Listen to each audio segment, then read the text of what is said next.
Hello and welcome back to the ROI channel, the channel that's obsessed with the art and science of return on investment. And today he's back. The whale of the ASX is with me. I'm wearing black because we're in mourning for the cryptocurrency market. The death is nigh. We're going to talk about some controversial topics today, including what has happened recently with the collapse of the crypto exchange FTX. We're going to talk about crypto in general and why this gentleman believes it to be the case of the emperor is wearing no clothes, and he's going to put my feet to the fire and test my knowledge of crypto, which is, I'm just going to give it away. It's not very good. Guys, shout out to Kojo Fit. If you like the shirt that I'm wearing, a link will be in the description. And that way, even if you've done your ass on the crypto market, you can at least look good and invest in a more of a tangible product. But with that shameless plug out of the way, it's my pleasure to welcome back to the show one of our most popular guests, I have to say, Mr. Twin Turbo Celica. He's been there and done it on the ASX. Refer to our first video for context. Today, my friend, how are you going? Good, Ben. Yourself? I'm doing fair. I am doing better than most in terms of a few people I'd say have had a very, very long weekend. What worries me, I have zero interest in the crypto market, but what could worry me is, does this have the potential to blow over into other parts of the capital markets? So I'd like to talk about the ripple effects at some stage, but I thought we might kick it off today just briefly getting people up to speed with the most recent news, which is FTX has crashed. The exchange is gone. A lot of people apparently have lost a lot of money. The founder appears to be on a plane to Argentina, which is never a good sign. Tell us, what exactly is happening and why is it a big deal? So I think everyone's heard of, Bitcoin and crypto over the last few years, and it especially got pretty big there probably 18 months ago. Everyone was talking about crypto and NFTs and Literally Dogecoin. adds everyone. Yeah, Elon would come out and go Doge to the moon, and everyone would get all excited. And so what's happened in the last week is that the world's second largest crypto exchange is a company called FTX, and one of their affiliated companies called Alameda Research basically blew up. And the reason why those two founders have a relationship too, right? Like they're effectively the same guy, right? But it's effectively goes back to a guy called Sam Bankman-Fried, who was sort of the head of both. And obviously, you run a company that at one point was, I think, valued at $32 billion. I think FTX was $32 billion market cap company. Yeah, a lot of money, 32 billion.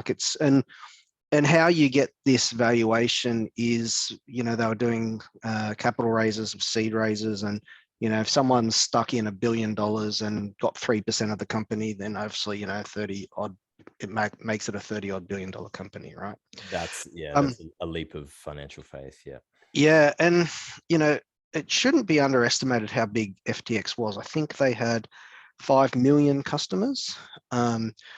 And my understanding is they sort of, whilst we're going to be talking about FTX or Alameda Research, it's effectively a group of companies. I think there's 137 different companies, so it's a very complicated structure.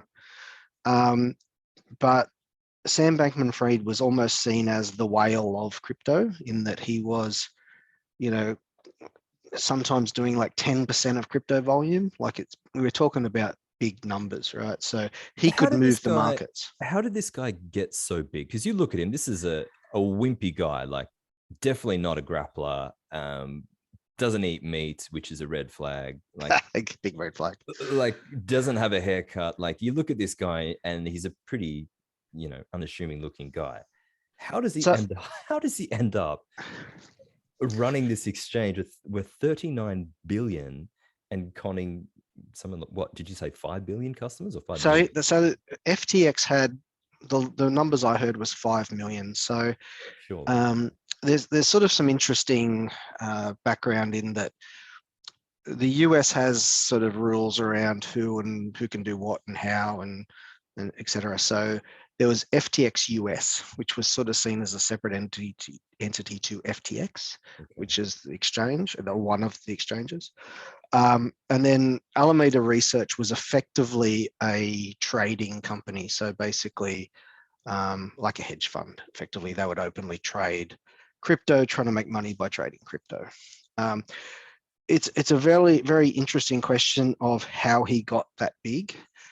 And we're going to jump down the rabbit hole a bit. I'm going to save that for later because we're going to get into the realm of Tether and Bitfinex and talk about some of the history. Yeah, really want to talk about Tether.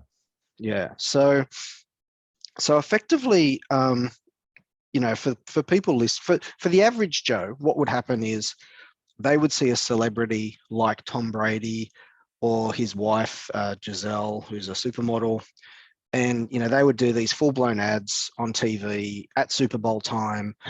And, you know, one of the ones I posted on Twitter was one where they basically just went, "Are you in? I'm in, I'm in." And he ring up everybody and everybody's in and people are quitting their jobs because they're in, right? So, so for the average person who doesn't really understand crypto, they would just see these celebrities saying, "Oh, you should sign up to a crypto exchange that enables you to buy crypto." It's pretty easy in that, you know, you just give them your details, give them your credit card, send them money. You can buy crypto, and then you own the crypto. Right now, when I say you own the crypto, effectively what it meant was you had an account like you would at a bank, right? Where you would log in, you would see your balance, your account balance, and it might have some Bitcoin in it. It might have some Ethereum in it. It might have. This is like when you log into your NAB or your Yeah. ANZ account and you see numbers there and you assume that that's your money. And Yeah. this So gets stored in crypto. So you would see your crypto balance, you would see your money balance. So if you sent them 10 grand, you would see your account would have 10 grand in it. You might go buy, 0.1 Bitcoin. It might be at 60 grand. So you would then have 0.1 Bitcoin. You'd have 4 grand left over, and then Bitcoin could go up or down. You could buy or sell Bitcoin. And it was effectively like a ComSec, or, for most people, they would just log in and whatnot. The big difference with this, and this is the thing that really grates me when it comes to the government's response, and the SEC and ATSIC and all the different government authorities around the world, is that crypto is not regulated. So it doesn't have the same auditing and checks and balances that a stock trading platform would have, or a bank would have. It's literally random guy creating an exchange in this case, it was the Bahamas, and just promising that your money was okay. Now, what we've seen over the last sort of 10 years since, crypto sort of became a thing, is that these exchanges go bankrupt because there are most, if not all of them, are run fraudulently without any auditing.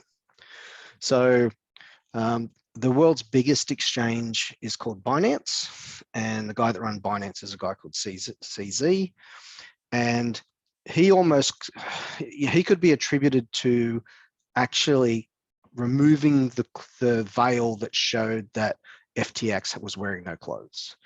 So what happened in this instance is that the exchanges, because they go into this super murky world of dodginess, they often create their own cryptocurrencies. So what happens is, in this case, is FTX had their own crypto coin called FTT.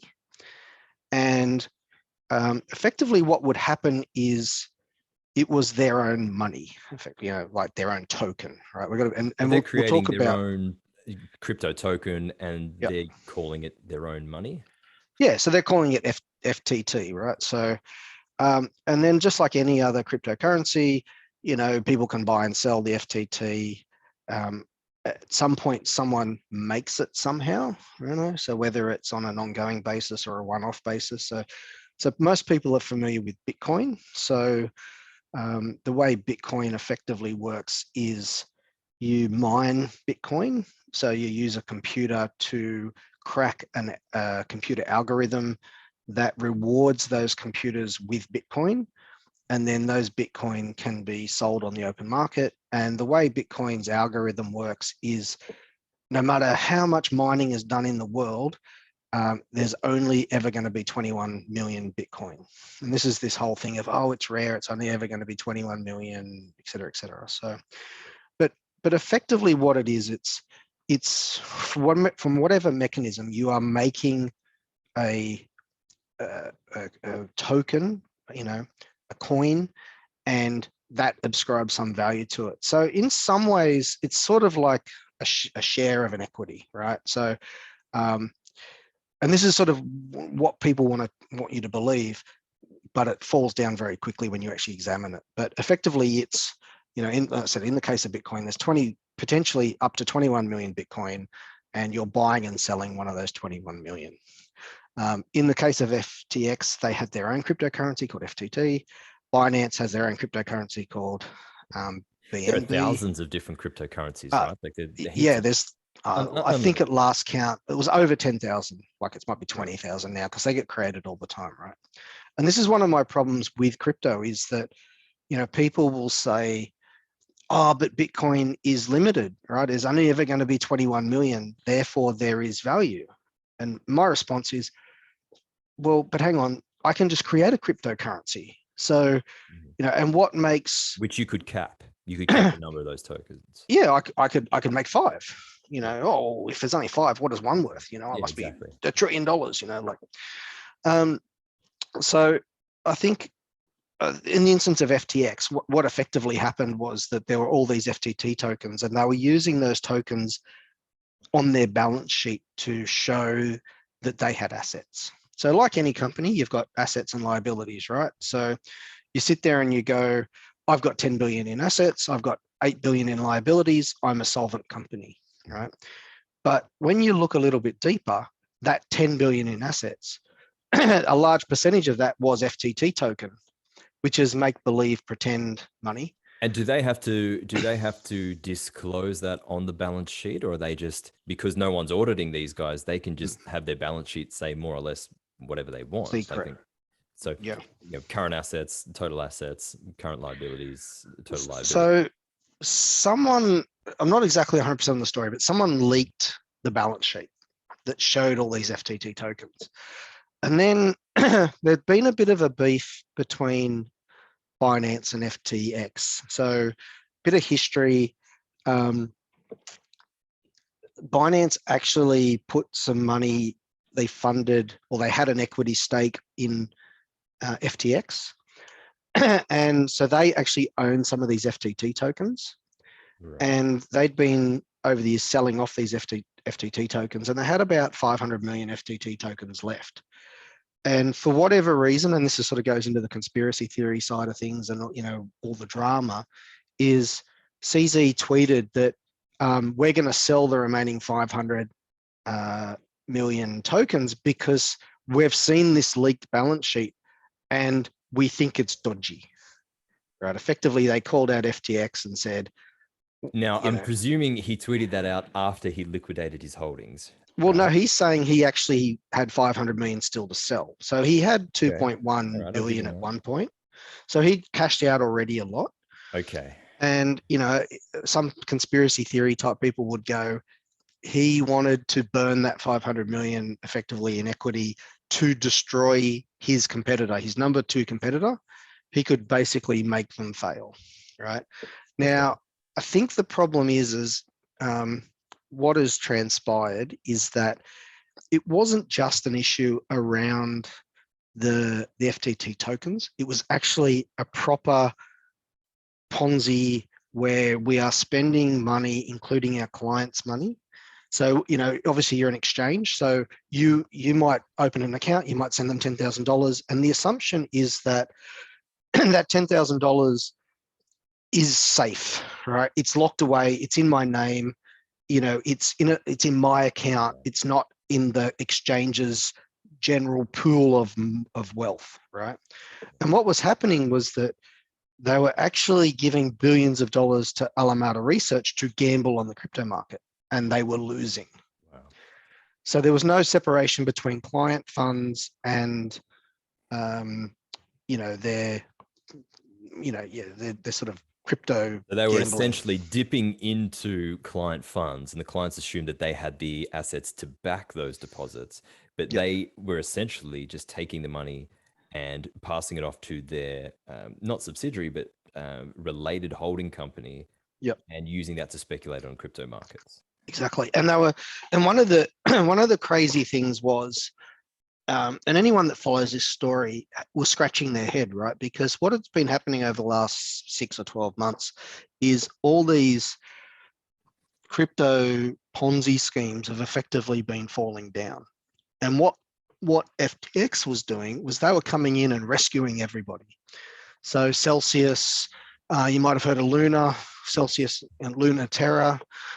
they um, they effectively ran a thing called yield farming. So effectively, what that is, I've got to come up with really creative ways to get people's money, right? So, or people's crypto. So what I would do is I would say to you, Ben, you've bought some crypto. You give me your crypto and I'll pay you interest, just like a bank. Now, these are really high rates of interest too, from what I believe. Yeah, these are like 18%, right? 17, 18%. And because I know crypto bros are pretty retarded, they would sit there and they wouldn't go, how do you get to give me 17 or 18% on my crypto? They would simply go, wow, 18%, that's so great. And Beats we would my have deposit interest of like 0.97, which is what we had during low interest rate environments. Yeah. Yeah, and it's one of these things where it's like, if it's too good to be true, then it probably is too good to be true, right? And we had YouTubers coming out on YouTube saying to people, this is how you can rent an apartment more than you can afford. Instead of buying an apartment, put all your money into this yield farm, get 19%. And then with that 19%, you can afford rental of $5,000 a week because you're earning all this interest. Like you had a whole. I actually had my mortgage broker try and convince me to do that. That's a true story. Wow. Okay. I said no, saw kids. this. I said no. Oh, thank God. And this is the problem, right? Because the mindset and the swell of people who believe it becomes so great that everybody's just like, well, so and so said it must be good, so therefore it must be. And then, someone said to me the other day, it was my dad. My dad said to me, if crypto's like a fraud, like you say, why does the Commonwealth Bank come out and say they're going to do X, Y, Z with cryptocurrency? Because they came out with a thing where they're investigating it or whatever. And I said, because it's that peer pressure. They have investors, they have management, they have people come to them and say, oh, FTX is worth $32 billion and they just do crypto. So we want a piece of that pie. They don't sit there and go, hang on, is this legit? Is it regulated? What's the flow and effects? Blinds us so easily. Yeah, and the problem is there's two big problems in the whole crypto space. One is that people are naturally greedy, right? So if you see someone making money, you want to make money too, right? And if I give you the option to make 20% on your money and it's all safe and so else is doing it, then you're going to go, oh well, yeah, no brainer, right? 20% is better than 1%, right? And then the other thing is historically, people have questionable morals. And what I mean by that is that there was a study done. So a bit of background. I'll talk about this a little bit in the future, but I've done some psychology in my university training. So I understand some of the psych concepts with some of this stuff. And there was a study that was done, and it's a research study, papers are published, and it effectively says, if you say to someone, hey, I've got this thing that you can make money on, by the way, it's 100% a Ponzi scheme, right? You will get something like 40% of people still participate on the proviso that they think they can get out of the Ponzi before it collapses. That's right. So one of the things I see when I come out on Twitter and other mediums and say crypto is bad, crypto is a fraud, is I often get the, oh, you just because you didn't make money on it. Or, Yeah, oh, I know it's sour a Ponzi, grapes. but I made money. I traded it. Trade the trade is a famous quote that I always hear. Trade the trade. And my response is, mate, if the best I can find to trade in the market is a known Ponzi, then I'm not doing my due diligence very well. Right? Yeah, or you need to change markets. Like, just because if I said to you, Twin, you can have the second last bit of furniture on the Titanic, and then a helicopter will come and get you. Are you gonna take that risk? Like, I'll give you $1 million if you can get the second last. Don't worry, you're not going to be the last man holding the bag. You're not going to be the bag holder. Someone else is going to be the bag holder. Yeah. But there's this slight risk that you may freeze to death in the Atlantic. Just and that's okay. And that's the thing around because then people say to me, well, if you're so negative, do you short it? And I go, no, I don't short it, because the problem is if I create an account on an exchange like FTX and I shorted whatever, I put my money in there and I used it to short whatever, then when the exchange goes belly up, whether I'm long or short, they've still got my money. And that's the key thing. That's the key point. Is I have a good friend of mine who's been on the channel, and one of his earliest experiences, he wasn't trading crypto or anything crazy. The exchange just simply the brokerage, I think it was the brokerage platform, went broke, and he's only got his money back. It wasn't a great amount of money, but it's like 10 years later. Obviously, its purchasing power is pretty much gone now. So again, why would you get a ticket on the Titanic, even if you think you can be the smartest person on the Titanic? That just doesn't make any sense to me. Yeah. So I think this is probably a good segue. Is I get people come to me and say, typically I talk about crypto, and people go to me and they go, okay, boomer, right? And which is a standard put down that you'll get from the crypto bros to anyone who doesn't believe it. You're obviously too old to understand. You don't have the experience. You're not part of the momentum. Or do the work, or have fun staying poor, or you just don't understand the future. Yeah, few understand this. That's the other one I love. So people that see me on Twitter will see the few understand this. They'll see the have fun staying poor. And it's funny because people actually say to me, oh, that's really mean. People are losing money. And I say, you don't get the sarcasm. These are phrases that have been coined by crypto bros to non-crypto people to put them down and to install this fear of missing out, right? So sort of explain a little bit. I'm not a boomer. I'm actually not that old, right? But I've been in the IT and the finance industry for about not quite 30 years, right? So in different things, trading the ASX, actually working in IT companies. And when I went to university, I have a background in business IT.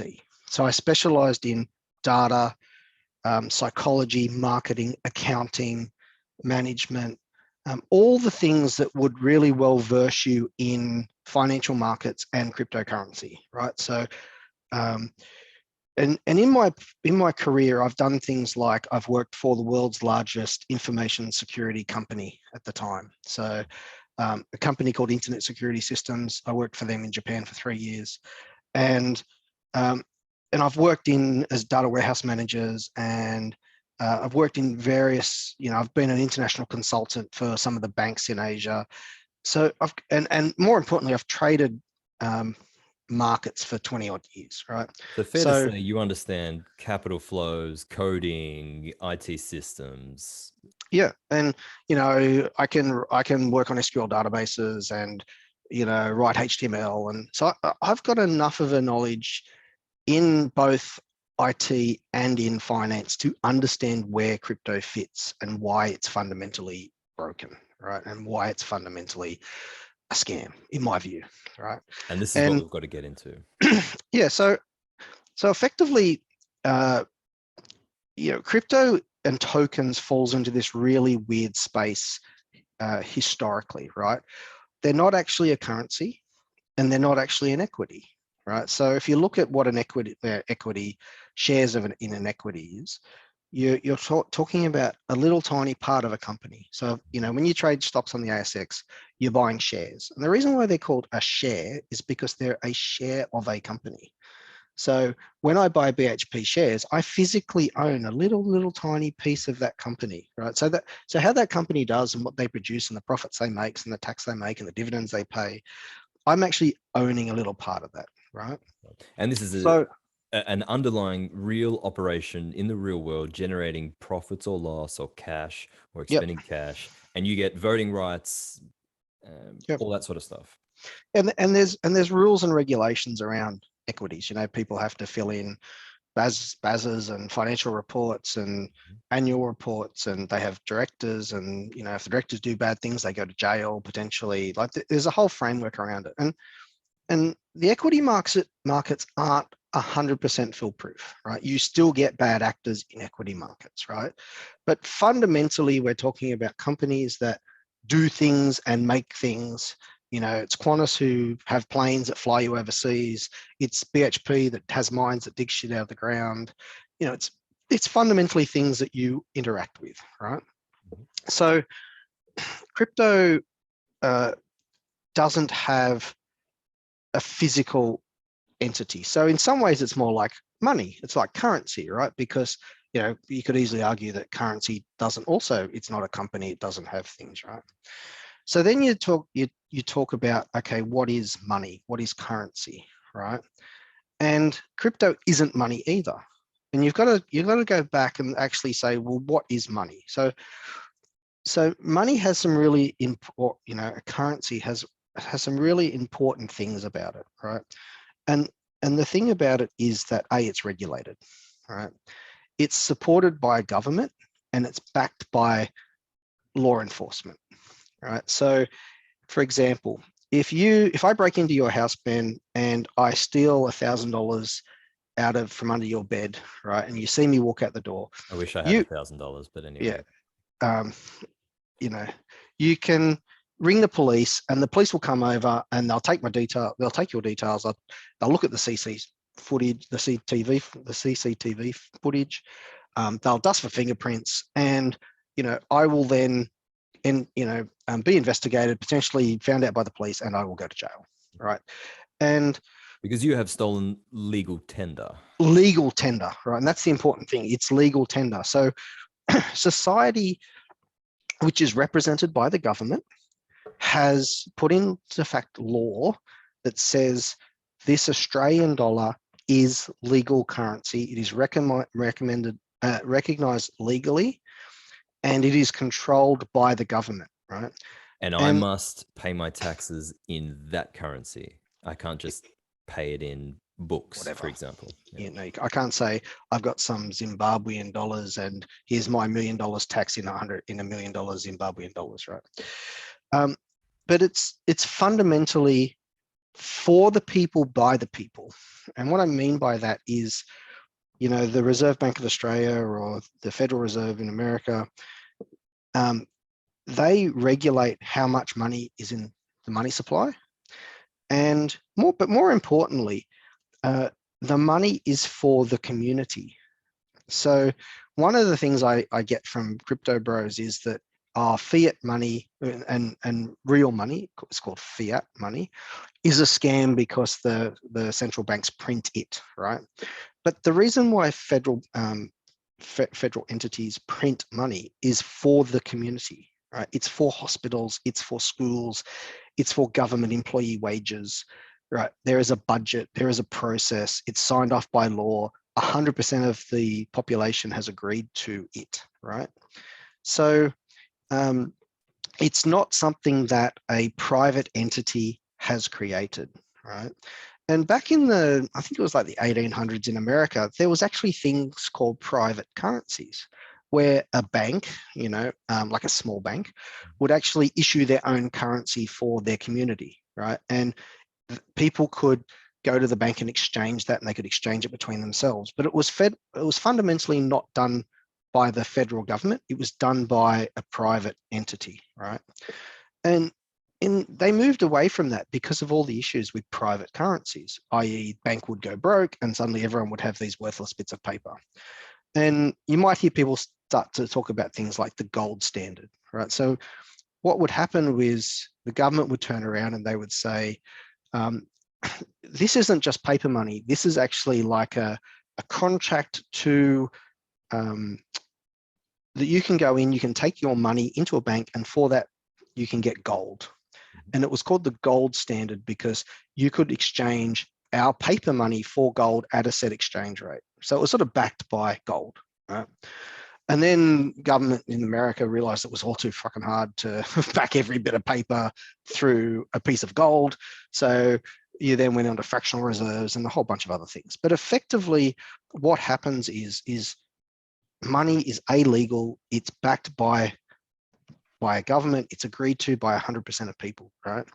So crypto has none of these things, right? So in a lot of ways, crypto is more like Beanie Babies or classic cars or some other metric of value, right? I'm going to give this value, or Pokemon cards, right? I'm going to think a Bitcoin is worth $20,000 because there's only a limited amount of money, and people who really like Pokemon, who want a Bitcoin, they're willing to pay 20 grand for that nominal price to it. Yeah, they'll say it's worth XYZ, right? And then, well, we're not just going to have Pokemon cards, we're going to have football cards and baseball cards and all these other cards, right? And that's sort of like what crypto is. Crypto is just another card. I'm just going to make a card set, right? And I'm going to have a limited number of cards and they're going to be worth something, right? But they don't say that. They don't say, hey, we ascribed value to Bitcoin because of the fact that there's only 21 million of them, and you might like one on to wear on a USB stick around your neck and tell your friends you've got a Bitcoin, right? What they do is, because that's not very exciting, right? So what they have to do is they have to say, it's going to be the future. It's the future of money. It's the future of transactions. It's the future of whatever, right? It's the future of living in Bitcoin City in El Salvador, right? Escaping the system, your own personal sovereignty. So all good scams have a story, right? And this is sort of where we start to lead into how do I get people excited around my pretend money, right? And back in the day, a bit of history, right? Back in the day, crypto so crypto's argument is it's the future of exchanging value, right? It has a value, I can exchange value. But in reality, in the first 5 or 10 years of crypto, it was only really for thieves, effectively, right? It was on the black market. There's a big website called Silk Road, which most people will know about. And one of the big exchanges at the time was an exchange called Mt. Gox. So when you talk about crypto, you hear about Mt. Gox and you hear about Silk Road. And effectively, it was a way of buying drugs on the internet, right? So if I wanted to buy some drugs and I went to a dark web website and I go, oh, I want a kilo of marijuana, say, right? I would have to give them my credit card details. Well, that's not very effective, is it? Because very anonymous. Yeah. They get busted. rather easy to trace. They look up who owns the credit card, what his address is, right? Because there is a thing around identity when it comes to credit cards. You have a bank account. So it's really hard to do illegal stuff on the internet with a credit card, right? So effectively the use case for crypto initially was, it allows me to do bad things. I can buy child pornogaphy, I can buy drugs, I can order hits, a way to anonymously interact and exchange dark value, let's say. Yeah. And so, it's one of those things where the people that were initially drawn to cryptocurrency were people who were the bad actors of the world. In those circles, yeah. So the people who were then typically drawn to the infrastructure, the exchanges and the wallets and stuff, was the people who you could certainly say had questionable histories, right? Yeah, I see where you're coming from. Yeah. So this is sort of the history of the industry, right? And then, so it's probably worthwhile just to take a sidestep a bit and say, when you buy cryptocurrency, there's 2 ways that you can hold cryptocurrency, effectively 2 ways. One is offline in a cold wallet, which effectively means when you buy your Bitcoin, it's done typically on the blockchain, right? So the blockchain, and this is where people like to muddy the waters between the technology and the use case, right? Exactly. So the technology that most crypto is built on, and I'm dumbing this right down, right? So Yeah, please do. I want the listeners to sort of I'm going to keep it very high level. So if, people will typically go, oh, but that's not quite how it works, but I'm making this really simple, right? So what happens with cryptocurrency, especially like Bitcoin, is it's just what they call a public ledger, right? So effectively what you're doing is you're recording the transactions, you're recording who owns what Bitcoin, in a public ledger. And that public From ledger, first transaction to last, right? Like person A to person B to person C. yeah. And in an accounting term, a ledger is something where you write down the transactions, right? So a public ledger is that. It's a ledger that's open to the public, and it's done on the blockchain, right? And it's distributed. So it's not sitting at the NAB bank, it's distributed across the internet, and people can see it. And at any point in time, I can go and have a look at who sent what wallet money to what wallet for how much amount. Like, it's all there on the blockchain. Which right? is this the quality that people to refer to when they're talking about crypto being decentralized? Exactly. So it's effectively it's it's not a centralized system, so it's not living on one computer somewhere. It's shared across the network on many different computers, and they're all, that's where the miners come into it, right? They're mining crypto, they're validating the transactions. It's all on the public blockchain, right? You can't undo it. You can't just go, whoops, I made a mistake, undo it, because it's there written in stone in the public ledger, right? So when people talk about crypto, they often talk about the blockchain, right? With this distributed ledger. But crypto is just one thing you can use the blockchain for, right? I could use the blockchain to record who I sent Christmas cards to. It doesn't have to be crypto, right? But actually, that's not very exciting. I'm not gonna go get $1 billion worth of VC money by telling someone how I've written a public ledger on Christmas card, sending Christmas card details, right? Yeah. And that's where you're going to get your 39 billion market cap val, right? Is by 32, yeah, 32 32, billion. sorry. Yeah. So, what they're doing is they're using this technology set, this blockchain, this public ledger, and what they're doing is they're using it to record cryptocurrency transactions, right? So there is a very big difference between the technology of blockchain and the use case of that technology called cryptocurrency. Yeah. Right. So effectively what happens is cryptocurrency is sort of supposed to be like internet money, right? There's a value to it, and you can look at the transactions. I can send you some Bitcoin or some ETH or some BNB or some Tether, and it's on the public record. And when I send it, then there's a record that you own it and you have it, and then you can use an exchange to sell that to somebody else on an exchange, and you can take the physical hard currency. So without the need for any central bank or centralized system. Yeah, but you still need exchanges, right? So exchanges are like the on-ramp and the off-ramp of your money into the world of crypto, right? So when you end up buying your crypto, you've watched the FTX ads on Super Bowl, and you've gone, fuck, this is the best thing ever. I'm going to be rich, right? Because everybody's in. I'm in, they say. Yeah, well, I mean, if Tom Brady has a flamethrower, I mean, mate, I want to be in too, right? Yeah. So when you buy you load your money on the exchange, you buy your crypto, right? Now you've got two choices. You can take your crypto and you can take it offline, which means you're taking that crypto, that code, that identifying information that says that's yours, and you're putting it into a cold wallet, which basically is like the USB stick or your computer. And you hear the stories of people, oh, they had 5 Bitcoin and then they threw their computer away, or their computer hard drive crashed and that Bitcoin's gone forever, and they're down there's a story about a guy who had like something like 1,000 Bitcoin, and his computer died. He didn't worry about it because Bitcoin was like $2, and then 20 years later, that's now worth $15 billion, and he's down at the This tip wasn't the trying to Hunter find the Biden. old Was this the computer. Hunter Biden laptop story? Yeah, well, yeah, could be. So these are sort of the And so the idea stories of the wallet is that if the brokerage or the exchange platform goes bust, you still own the have crypto. something, you own the crypto in the cold wallet. So it's offline, right? Which basically means at any point in time, you've got the record that you're the owner of that crypto, right? So it's yours. So to give I guess a different analogy, if I had some gold, I bought some gold and put in the bullion bank, and the bank went bust, I'd probably lose my gold.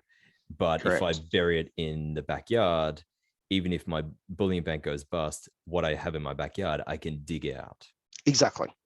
Same, it's literally the same thing, right? So what happens is that that whole process, crypto bros will tell you, it's really easy. You've just got to do X, Y, Z. But for the person who struggles to bloody log into their online banking, the whole wallet thing is confusing, and they don't know. And then what if they forget their password or their phrase key? This super complicated long list of words that will give them access. Like super long character passwords. This is not, you're not going to remember this like your birthday. No, and you end up, what happens is they write them down somewhere, and then they lose the piece of paper, and then their crypto's gone forever, right?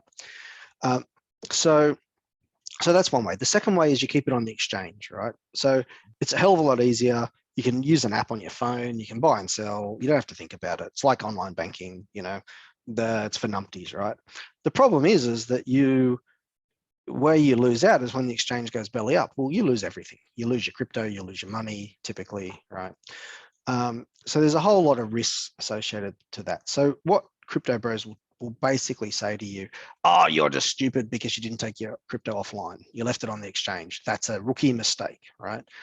But I'd love to see the statistics. Like, it'd have to be more than 50% of crypto is actually held in exchanges, right?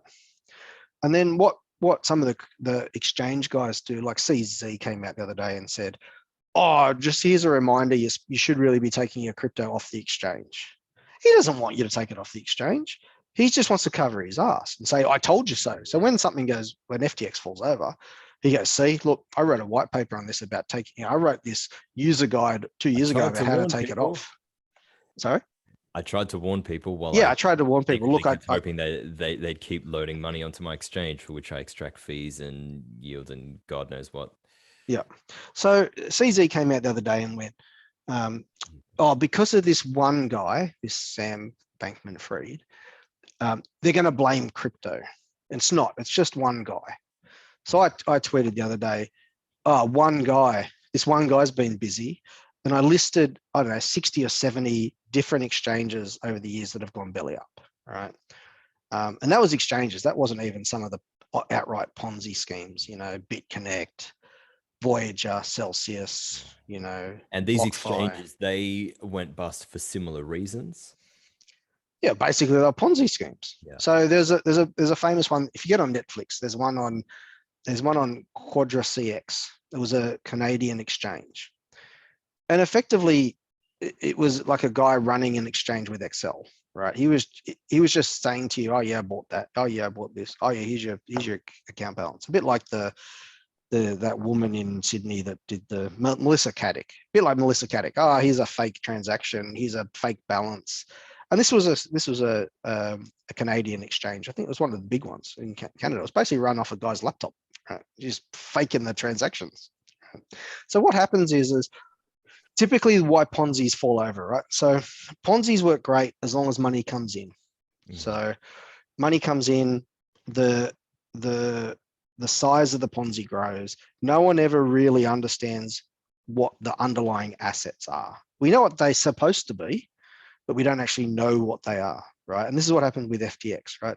So everyone thought that they had like 10 billion in assets, right? What happened was they threatened to make that exchange convert their assets into real money, right? So that was my question. So when you say 10 billion worth of assets, we're not talking 10 billion held in USD, for example. We're talking 10 billion denominated in what? Well, in crypto, or So no what one knows because they don't have to disclose. so what should happen is any exchange should have 100% of their clients' funds, their money, in money, right? You In would hope. cash, Yeah. right? They shouldn't be taking that money and doing something with it, right? It's not their money, it's their client's money, right?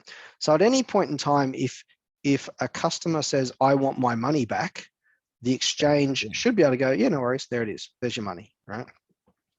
The problem is that there was no money. It had all been pissed up against the wall, effectively. It had been given to Alameda Research, they'd lost it, it had been bought into these, that they had assets that weren't liquid. So when we talk about assets, we talk about liquid and illiquid, right? So liquid is effectively cash or something that I can convert into cash really, really, really quickly. So you could argue that Bitcoin is liquid, right? Because I could probably sell a whole lot of Bitcoin and I might move the market a little bit, but I'm probably going to get 90, 95%, if I had to In a dump my hurry if you Bitcoin. needed. Yeah, the market's big enough. The liquidity is big enough to absorb big trades in that thing, right? But if my pretend assets is FTT, and FTT is this little crappy cryptocurrency that doesn't trade, that much. If someone threatens to sell $500 million worth of FTT on market today, then that's going to crash the price. Yeah. And if all my assets, if I've got, and I'm saying these aren't the real numbers, but say I've got 10 million FTT, right? And they're each worth $20. Then I go 10 million times $20, it's $200 million, right? And I've got $200 million in assets on my balance sheet. If instead of $20, it's $1, right? Then my 10 million is worth 10 million, not 200 million, right? And all I have to do that is crash the price of said currency, right? Of said cryptocurrency. So this is sort of where FTX they say, oh, it fell down because, we had our assets in this coin and the coin crashed and whatever. But what happened in the process of this was FTT said, we've got the assets, they're just not liquid, right? We can't just come up with cash tomorrow, but we can come up with cash in a week or a month, whatever. Which is not the definition of a currency. No, if you can't, no one ever says I've got $1 billion in USD. Give me a month and I'll liquidate it somehow. Yeah, I'll liquidate it, right? And what happened was when you actually pulled away the curtain, you actually realized that all the cash that they supposedly had wasn't actually there because it had been siphoned off into different things. So they were saying, oh, we've got $10 billion in assets. Maybe 5 billion of that is liquid. And as soon as they hit $1 billion of it, it all vanished. So they never had a 5 billion in liquid assets. They might have had $1 billion of the 10, right? And then the other stuff they had as assets weren't really assets. They were their own cryptocurrency. So the only thing you had to do to crash FTX was to crash their currency, because then the assets disappeared, plus the cash that they didn't have. So I'm imagining an upside down funnel. So I'm imagining a wide funnel at the bottom where people are putting money in, as in, when I say money, I'll be specific. Let's say legal tender, registered currency, US, Aussie dollars, whatever. They're then taking these quote unquote real money and converting it or speculating in other crypto markets. And because they and other actors out there in crypto land are bidding up the price action, if they buy 1 million coins and that valuation mark to market has gone from from $1 a coin to $2, all of a sudden that million has become 2 million, which they keep marking up on the balance sheet. Yes. So, hey, we're liquid, not a problem. Someone wants to get some redemptions. Yeah, we've got money to cover you. Up into the point where it's not worth what they're holding is not worth $2. It's not worth $1. It's worth. And effectively, this is how FTX effectively came really big and how they eventually collapsed, right? What happened was, and there's actually a video of Sam Bankman-Fried actually describing this magic box of infinite wealth, right? There's a video of it. If you haven't seen it, it's worth seeing. Okay. And effectively what he sort of calls it a magic box, right? So it's the infinite money wealth generator. So what he basically says is, we have a box, I guess for and him it was up until a point. well, and this is how Ponzi's work, right? So we start off with, say, 1 million tokens, and they're worth $1, right? And then someone puts in 100,000 at $5, right? So now there's 1.1 million tokens, right? So it was 1 million tokens at $1. Now it's 1.1 million, but they've put it in at $5. So that magically makes the first million tokens now worth $5. Because prices are set at the margin. Well, prices at the market sets the prices, right? Yeah. So every time you put money into the box at an increasing value, so then I put another 100,000 in at $10. So now I've got 1.2 million tokens at $10. Yeah. So, with only going from 1 million tokens to 1.2 million tokens, I've increased the value of the box from $1 million, which is 1 million times $1, to 1.2 million at $10. So now I'm worth I'm worth 12 million. 12 mil, yeah. Right. So I've gone from 1 million to 12 million. And to do that, it's only cost me 100,000 at $5 and 100,000 at $10. So it's cost me less than 2 million to make the box go from 1 million value to 12 million. So for it's the magic 20% box. increase in the units from that 200,000 from the original million, you've got now a 12-fold increase on the market cap of. Yeah, that's right. And you've created wealth out of nothing. Well, so what you've done is you've put in 1 million initially, so 1 million at $1, right? Then you've put in another 100,000 at 5, so there's 500,000. And then you've put another million in, got another 100,000 at 10, right? So there's 1 million. So I've put in 1 million, I've put in 500,000, I've put in another million, right? So I'm at $2.5 million of actual something I've put in the box. But because my last thing was at $10, the total net value of the box is 12 million. So I've turned 2.5 million into 12 million. Fucking, I'm a genius. It's the magic box. And as long as I keep putting money into the box, and as long as people keep assigning that nominal price to the box keeps being worth more and more and more and more. And anyone that bought into the box has only seen the value of their share of the box go up, right? Because it just keeps going up. The value keeps going up. So it creates the frenzy. Oh, well, I'll put more money. I'll put it in at $50. I'll put it in at $100. I'll put it in at $200. Meanwhile, the box is getting worth more. Everybody's making money, and nobody's questioning why is everybody getting rich, right? And as long as everybody's getting rich, everybody's happy. And this is the premise of crypto. This was Sam Bankman-Fried's premise. He actually came into a video and said, he described this magic box, right? And the guys who were interviewing him at the time actually said to him, "You've just described a Ponzi scheme," effectively, right? In that, what was his response to that? Oh, he was just like, "Oh, no, no, this is just like he'd cracked the secret of making money," right? And what was happening was not only were people, the money wasn't staying inside the box, right? What was happening was people were then taking it out of the box or selling it out of the box, actually reducing what the value was, or they were using that value as their equity. Oh, we're now worth $32 billion because our box is worth $32 billion. So they would then go to SoftBank or Telstra or the Canadian Teachers Pension Fund and say, "Look, we're worth X amount because our box is so big.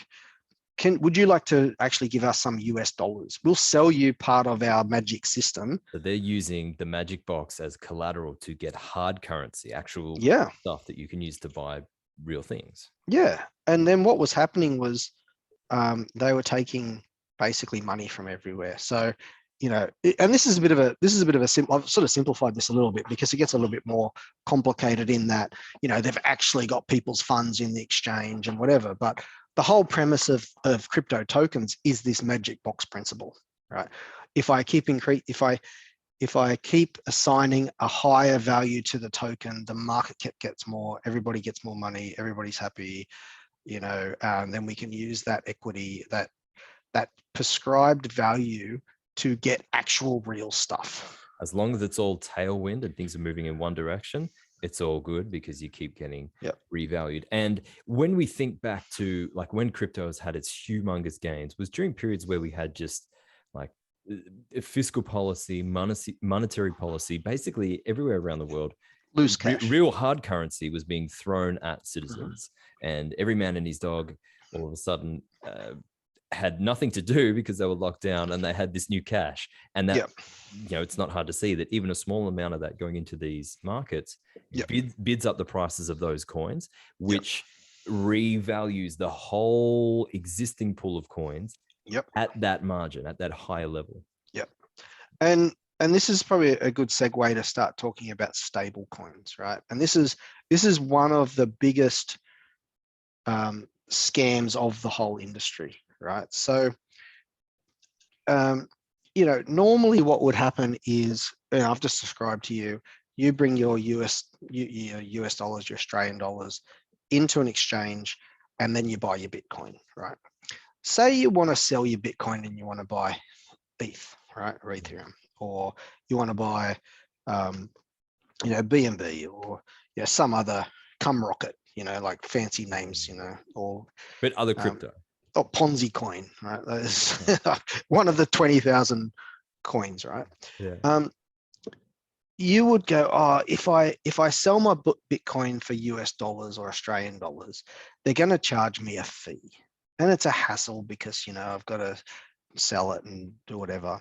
So rather than sell it back and put it back into fiat, then what I'll do is I'll put it into a stable coin. Now, the premise of a stable coin is it's a coin that's effectively backed by a dollar, right? So you give me 10 US dollars, I'll give you 10 Tether, right? One Tether is worth $1. Right? Because the premise or the promise of Tether is that it is 1-for-1 backed by US dollar. That's right. Which I'll put a link in the description to an article showing this bank in the Bahamas, I believe, again, where all these US dollars are supposedly held. The amount, if you look at the amount of Tether to 1-for-1 back that on a 1-for-1 ratio, that would be more than the amount of dollars in the entire banking system of the Bahamas, let alone. Correct. That is correct. That may or may not be a red flag. Just saying. Yeah, and we'll talk about this, right? Because so a stable coin effectively is, and you could argue that stablecoins have a place in that. Say I said to you, in the world where crypto is the future of banking, right? Which doesn't exist, but let's assume it does, right? And you come around and you work on my house and you fix my roof, and you go, oh, it's $100, right? If I pay you in $100 worth of Bitcoin is volatile. So by the time you get it and you put it back into fiat currency, it might be $90 or $80, right? But if I give you what I've received and you don't know what you've spent. Exactly. So I would say to you, I'll pay you in Tether because it's 1-for-1. I've promised you $100. If I give you 100 Tether, you'll be able to redeem that for $100 at some point in the future because it's a stable coin. It doesn't fluctuate. It's stable. Now, for a stable coin to work, then it has to be, if you run Tether, right, and I give you $10 and you give me 10 Tether, now I need to be assured that you take that $10 and you put it into an account and you don't spend it, right? It's not your money. It's $1 for a Tether. So when my roofing mate comes around and he wants his 10 Tether and he wants his $10, you have to have the $10 there, right? So for every Tether in the system, there needs to be $1, right? Okay. So what happened was there's an exchange called Bitfinex, okay? And Bitfinex is one of the more original exchanges in the system, right? And they came up with this concept of a stable coin. And so they effectively created Tether. Now, when Tether was created, someone said to Bitfinex, hey, Bitfinex, is this you? Is Tether you? Did you create it? And Bitfinex said, no, not us. We just have it on our exchange and we think they're really, really good. And you should use them and buy them. And they went, but is it you? Like, is it like your own like money you just created? And they're like, no, it's not us. It's like just another company. We got nothing to do with them. What more assurance could a man need? Yeah. What more assurance, right? And then, a few years down the track, it came out that the people that started Tether were the same people that owned Bitfinex, right? So what happened was, this was sort of back in the day where banks were really, really anti-crypto, and some of them still are, right? They don't really, it was all seen as around, as I said, around drugs and bad actors and stuff. The kind of people that want to, transact currency without people knowing who they are and what exactly. And there's a thing called KYC, which is around identity and having identity and then you and got AML transactions. and yeah, right. So they were avoiding this whole identity thing because people who sell drugs online don't want to know people. They don't want people to know who they are. So what was happening was, because banks have got rules, banks were saying, oh, hey, are you a crypto exchange? And they'd be like, no, we're not a crypto exchange. We're a research company. Oh, a research company. Okay, well, that's okay. As long as you're, and hence why Alameda Research is called Alameda Research. There's a video around why they're called Alameda Research. Sam Bankman-Fried is actually saying, well, if we called ourselves shitcoin trading co, banks would not allow us to have bank accounts. They might catch on to that. Whereas if we're a research company, that doesn't appear in the list of like banned trading entities, and so we're all good. That's exactly right. So Tether, so Bitfinex created Tether, and the argument is that they're fully backed 100%. For one Tether is $1. Now, at the moment, I think Tether's market cap is about 68 billion, 66 billion Tether, or USD, right?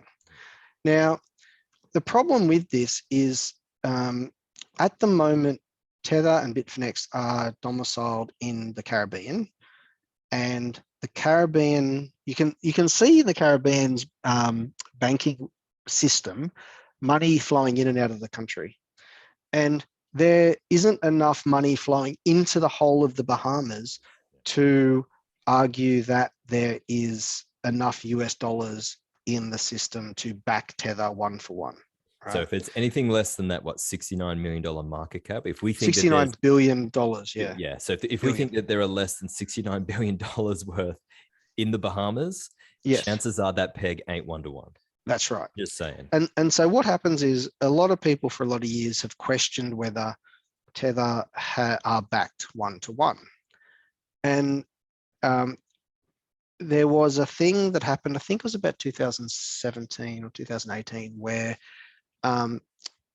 because they were having trouble, because Tether was having so much trouble with their banking, they would basically hop banks. So, 1 minute they might be using a bank in Hong Kong, they might be using a bank in the Bahamas, they might be using another bank in Poland, right? And so what happened was, they had this issue where Tether was being used by the Colombian drug lords for money laundering. All right. So if I wanted to move money across jurisdictions, I could, in Colombia, I could buy 1 million Tether, and then in the US, I could withdraw 1 million Tether as US dollars, and I've just now money laundered between countries. And so there's a whole issue around why it's a bad idea, right? So what happened was, they were using a bank in Poland called Crapto Capital. And because of this dodginess, the Polish government actually shut the bank down, or they froze the accounts. So there was a mad panic in the world of Bitfinex and Tether that they had something like 600 million at the time, which was a lot for them at the time. They might have only had a market cap of like 2 billion. Well, there was only 2 billion Tether in the system. So to have 600 million of it get frozen was obviously a big issue. Yeah. So people got wind of this Polish bank being shut down, or their assets frozen. And so someone said to Tether, hey, is that you? And they're like, no, that's not us. What are you talking about? That's craziness. So eventually it was worked out that despite, again, all the denials that you often see, like FTX this week, denying that there was a problem. They denied that, no, it wasn't them that had their money frozen. And there was another instance where they were done by another company that basically ripped them off, and then they lost client funds and stuff. So anyway, so what they effectively did was they created an IOU token called Leo, right? Yeah. Which basically it was like raising money. They issued these tokens at like $1 each, 600 million of them. They got their money, they covered the hole, and then they would promise to pay back the tokens with the profits from the exchange. Okay, right? so they invented this cap raise essentially because that bank had been shut down, and they said, look, once we sort this out, then they were going to pay back the original investor. Yeah, so they effectively issued these tokens that were like an IOU with the promise of paying like a dividend, and the wall will pay you back. And right for now, liquidity while they sorted out that bank that's right issue. Now, this is where it gets really conspiracy theory, but made all the numbers line up. When this issue arose, it was the same day that FTX was created. That seems to be a rather large coincidence. In the same country, in the Bahamas, using the same bank. So using the same Bahamas bank, right? Would you believe it was a coincidence? So the day that Bitfinex and Tether looked like they might have imploded was the same day that this new entity called FTX was created. And so what about this vegan Sam guy with the long hair? Was he involved in the previous, like, was he in Tether in this Polish bank? So this is where I get a bit murky, right, on the actual details about who was involved in what. But to add a little bit more color, the people that are linked to Bitfinex and Tether and FTX are known scammers, have a scamming history. So they've either been come out as being prosecuted and be found guilty of scamming before they went into these entities, or there's been proven around some of the things that they've done. And there's a guy called Brock Pierce who's was one of the founders of Bitfinex, and he's actually one of the actors out of Mighty Ducks. This is just random weird stuff, right? But he's a very colorful character. He's the sort of guy you would see with a rainbow top hat type thing, and Okay, so he's an actor. He's probably pretty good at charismatic, the type of person that could sell things really well, lead people into this type of and there's the CEO or the people that run Bitfinex. None of them make appearances. They're not like Sam. They're not on YouTube videos, and they're not up on stage. They're all very private. There's an Italian guy who he's like, he's almost like an enigma because he doesn't, but they've all got proven histories of, being involved in money laundering or bank fraud or Silk Road or other things. So the CFO of one of the companies used to be the CFO of a company called Ultimate Bet, which was an online poker site, right? And you go online poker, hey, I like poker. But this online poker site was found guilty of allowing their staff to play, I think it was their staff or other people, but they were allowing people to see the other people's cards at the table in the background to win at the poker game, right? So effectively it was a scam poker site, right? And this got shut down by I think it might have been the SEC or the people went to jail and stuff, right? It was a known proven thing around Ultimate Bet. Like you Google Ultimate Bet, you'll see the history of it, right? And this is all public record because this is all public record stuff. I'm not making any of this up. You can Google right now and go Ultimate Bet, fraud, and you'll see the history, and you'll see the people related to that, also the people related into some of these crypto exchanges. And these and this is the key point, it's not just this one FTX exchange. These things are all interlinked like a spider's So, web. These characters are all interacting. the interesting thing about FTX, which is the one that just blew up recently, was the relationship between Bitfinex and Tether. So there's some really interesting things. So with the market cap, you can see when these coins are issued when the market cap goes up. So if I issue, so currently Tether is 69 billion Tether, so $69 billion market cap, and I can see if a billion Tether just got issued. So like say 2 months ago, we saw a billion Tether get issued, and then 3 days later another billion, and then 3 days later another billion.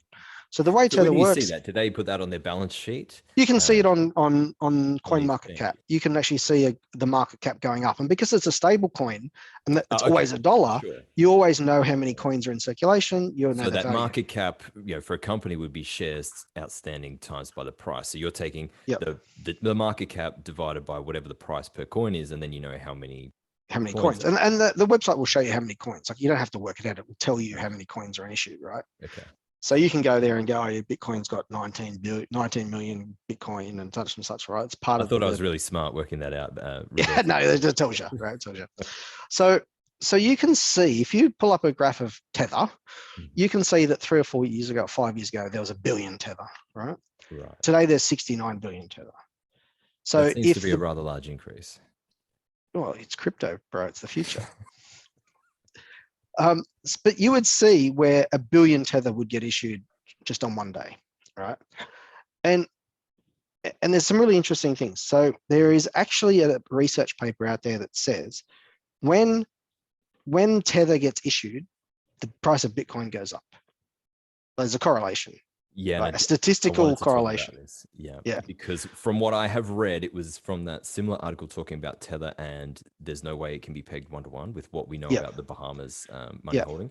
Yeah, roughly, and I could be wrong on this, I read, if I remember correctly, that 70% of the capital flows into Bitcoin was from Tether, i.e. what was being used to purchase Bitcoin wasn't dollars, it was Tether. Yeah, and that's then a bit concerning. Yeah, and then when you look at what's 30% of the Tether volume, who's doing 30% of the Tether volume? Oh, it's Alameda Research. Uh-oh. Right? So you've got an exchange that's listed in the same Bahamas country, using the same bank, born on the day that relates to when Bitfinex nearly turned over. The biggest customer of Tether is FTX or Alameda Research, right? Which is Sam Bankman-Fried, right? Something like 30% of Tether's volume is Alameda Research, right? And then when you look at how much Tether's been issued, these billion-dollar issues of Tether, the argument is that Alameda Research were giving Tether $1 billion and getting $1 billion Tether, and then using those Tether to trade crypto. Okay. Now, the cynic would say there wasn't $1 billion. They just issued $1 billion Tether for them to play in the markets with free money, right? Now, the reason why it stays pegged is as long as nobody tries to redeem those Tether, right? Now, as we've seen with FTX, they might say they've got 10 billion, but when they try to take out $1 billion, the whole thing falls down. So the question with Tether is, well, what happens if you try to take out 20 billion Tether or 50 billion Tether? Like, there might be 1 billion Tether, there might be 20 billion Tether, there might be 50 billion Tether, but I can almost guarantee you there's not 69 billion Tether. Now, we have Bitfinex and Tether coming out and saying, guaranteed 100%, it's 100% backed, right? And then you make the point, well, there's not enough money in the Caribbean, in the Bahamas. So their argument was, oh, that's because it would be silly to just keep it in US dollars. So we bought commercial paper with it, which is like debt, company debt with it. And the reason why we bought commercial paper is because, it's still fairly safe. It's still fairly liquid, but we earn interest on it, because it's like a loan to a company, we lent money to Apple, right? That's commercial paper. we're getting an interest rate on it. They promise to pay it back. It's a safe. It might not be liquid, might be illiquid, but it's liquid enough, and we've got enough liquid The assets. AAA creditors, so. And the AAA credited and stuff, right? So when they came out and said, oh no, like, you know, they came out not with an audit, they came out with like a 1-page summary of where our money is. Where's your $80 billion? Because the amount of Tether does fluctuate, right? It historically goes up, but it does come down every now and again. So at some point they said, okay, guys, where's your $80 billion worth of assets? And they said, oh, well, 50 billion of it is in commercial paper, for example. So they went to the guys who traded commercial paper and they said, hey, $50 billion is a lot of commercial paper, right? It's not a small amount. That, right? Yeah. You would know these guys in the marketplace. And they're like, no, you have no idea who you're talking about. We've never seen them buy or sell commercial paper. And now these are known. I'm not making this stuff up, right? You can go in and I think it was Bloomberg wrote an article maybe 2 years ago about Tether and Bitfinex and about all these issues, right? Like it's been well known, documented that, you know. Because I'm thinking if they really did buy these corporate bonds, they would have the proof of purchase, right? Like they wouldn't say, they'd be able to say, look, yeah, here's our X amount that we hold in corporate bonds, junk bonds, or US treasuries, or whatever the case may be, right? Yep. So and they can't. We got to ask ourselves, why did they not do that? Yeah, and then when you sit there and you go, okay, well, there's a relationship between Alameda Research, FTX, and Tether, right? I.e., they're the biggest customer. It's on the blockchain, right? They were getting billions of Tether blocks, right? Mm-hmm. All this is known, right? It's all on the blockchain, so it's all proved. So we have a known Ponzi, FTX has collapsed, being the main customer of Tether, which has been fined by the SEC for lying about their assets, because they found them guilty of not having the 600 million they said they had when they didn't have it. And they've been fined like $41 million as a fine to resolve that. So when you pull this together, it's pretty obvious. Like, you know, a lot more people now are saying, hey, hello, we might have a problem here, right? Now, the issue is that Tether is the number 3 cryptocurrency in the world. It's got this. So when you talk about FTX being valued at $32 billion, it wasn't $32 billion really, because that was the valuation, right? But maybe it was 10 billion, like whatever they've lost in customer funds, then maybe it's 10 billion, right? If Tether turns out to be this $69 billion fraud, maybe there's 5 or 10 billion or 20 billion or 30 billion, like there'll be a hole, right? Tether will do more damage than FTX will have done, because people will own this coin that's not backed, that's not real. And this is where the crypto roughly twice as big or more than FTX was. Well, more, because it could be, say, a $50 billion hole, and FTX was a $10 billion hole. Okay.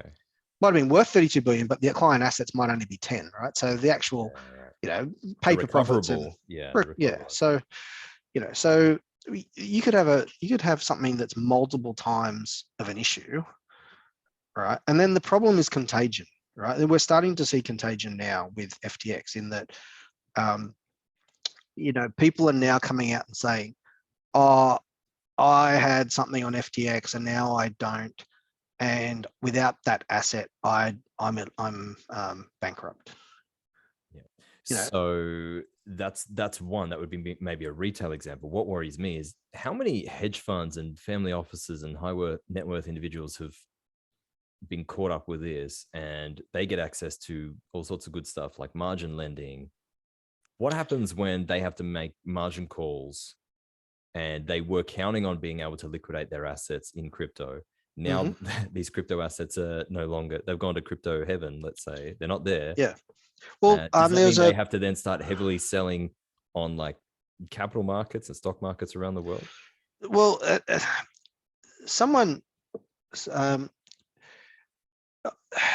there will be some separation, but there will be bleed over. So Sequoia Capital was, I think, one of the big ones in the big tech funds in the US, venture capitalists.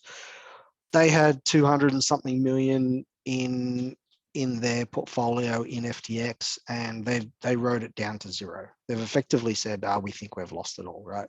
But it's a small percentage of their fund, right? It's not 100% of the fund. It's so unlikely they'll be under selling pressure or liquidation pressure to make that up. Yeah, and they might highly levered.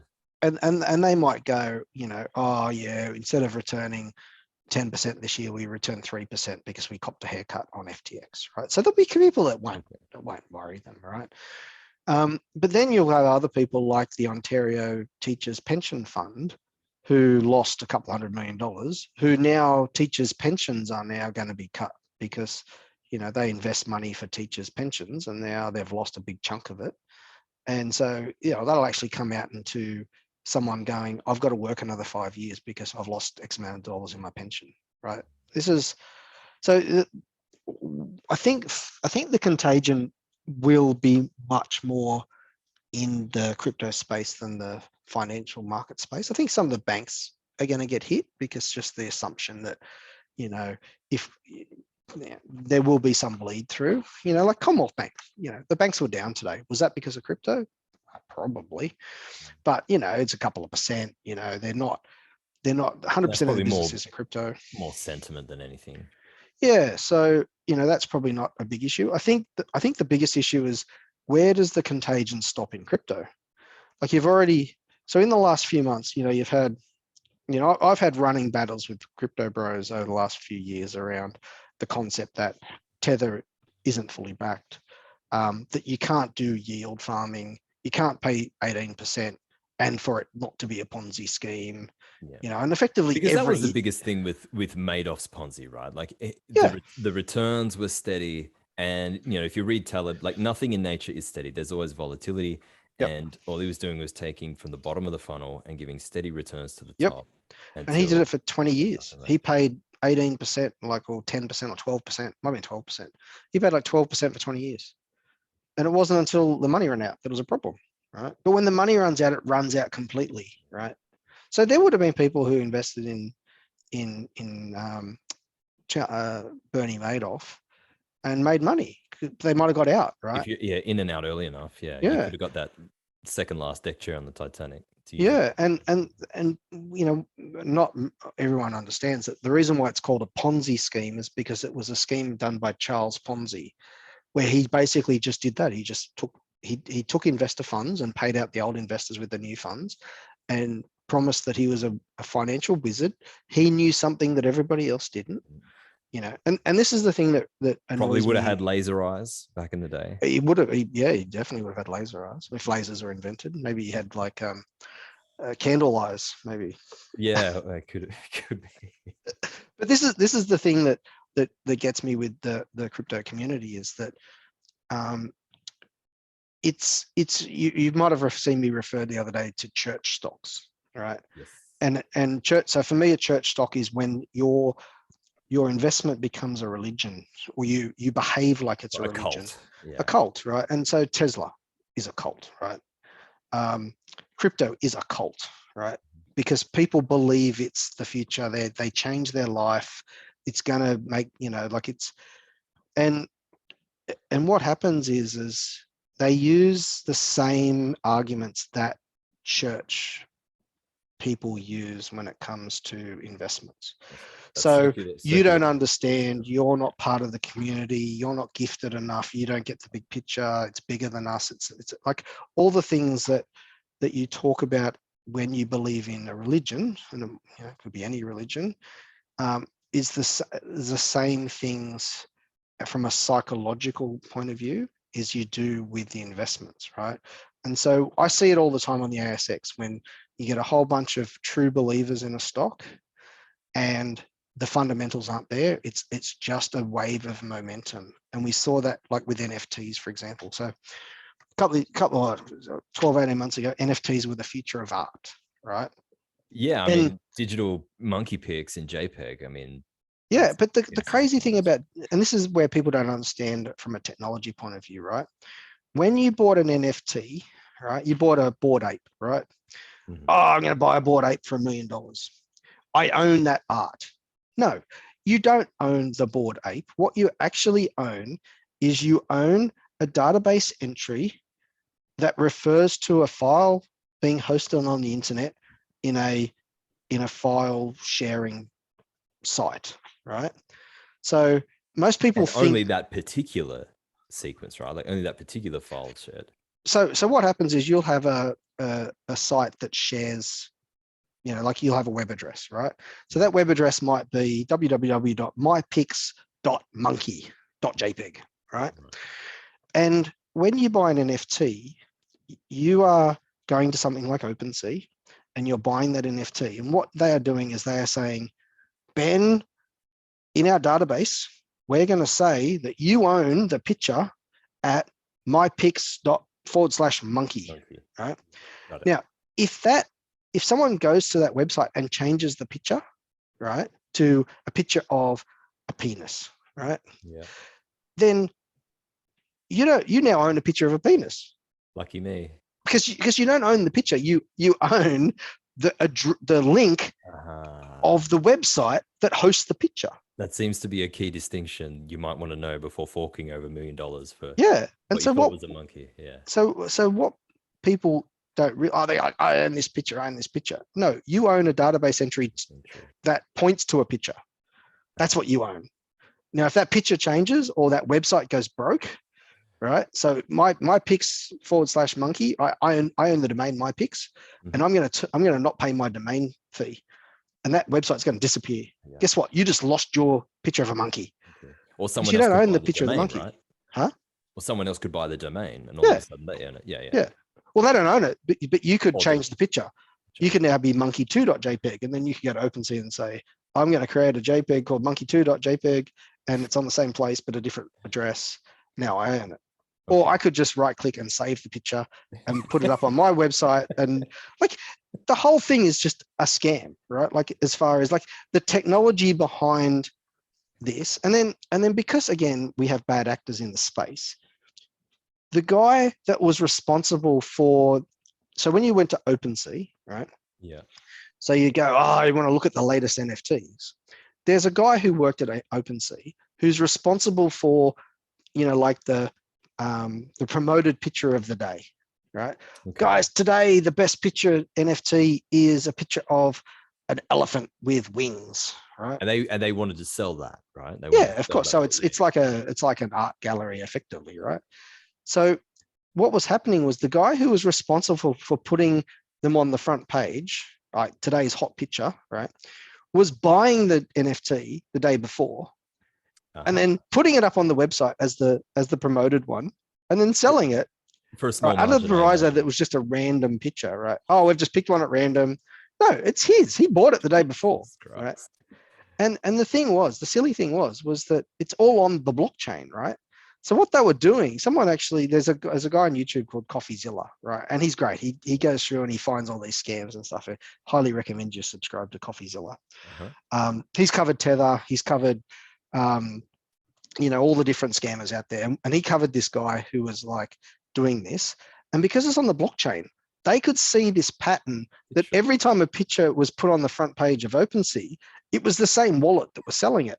Yeah. And then they managed to track down the wallet owner because, obviously you just got a code of who the wallet is, but you can do a bit of detective work and through different things, maybe on social media, they've shared their wallet, or they've done something, they've given a giveaway where they've used that wallet. So they know who owns the wallet, right?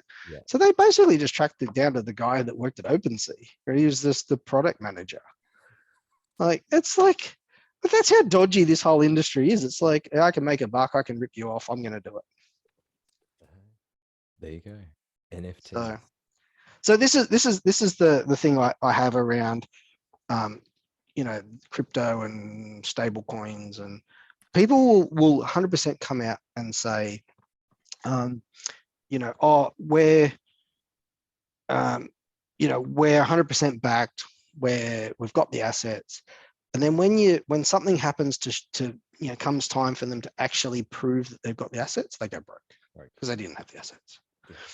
And then I put up a thing on Twitter today where I was comparing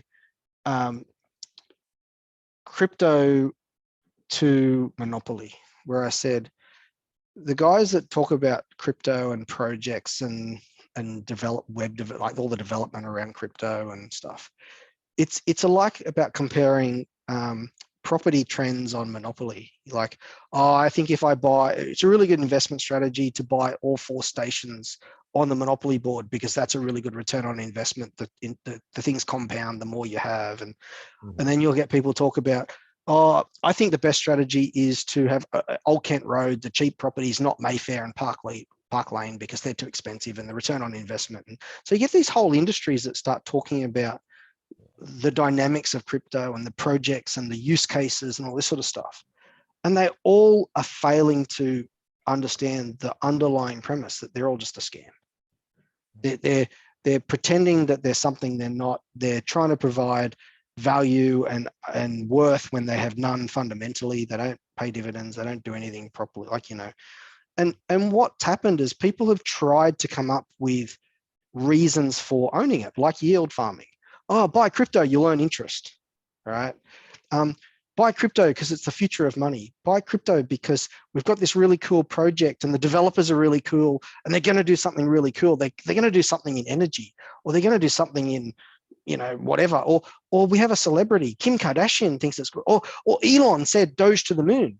Yeah, which reminds me that we saw 1 or 2 years ago, we saw Tesla, but most famously Michael Saylor from MicroStrategy deciding to, here's what we're going to do, guys. We're going to take shareholder funds and we're going to not have cash or gold or anything else on the balance sheet. We're going to lever up with all this crypto. And so obviously, as the price of, but particularly Bitcoin in this case, was going through the roof, so was the nominal value of the assets for the mechanisms that we've been speaking about. So what happens to the valuation of particularly MicroStrategy, because they're really, really exposed. That's basically all they are now, is a bag holder for crypto. And they're massively underwater, by the way. Like, they're down billion. So Michael Saylor was one of these guys. For those that don't know, he was one of these guys that would get on TV and he would, or YouTube or whatever mechanism he could, and he would literally go, sell your house, sell your car, go to the bank, get a loan buy crypto. It's the future. There's going to be Bitcoin City. There's, and he was a big proponent of crypto. And the problem was he was promoting crypto because, or Bitcoin especially, he's a big Bitcoin bro, rather than just random crypto bro. Because it was in his best interest to pump crypto. He owned Bitcoin, right? And he wants other people to buy Bitcoin. And it was interesting. There was a leak in the recent Elon versus Twitter court documents that I published today, where Sam Bankman-Fried actually wanted to give Elon $3 billion for the Twitter acquisition.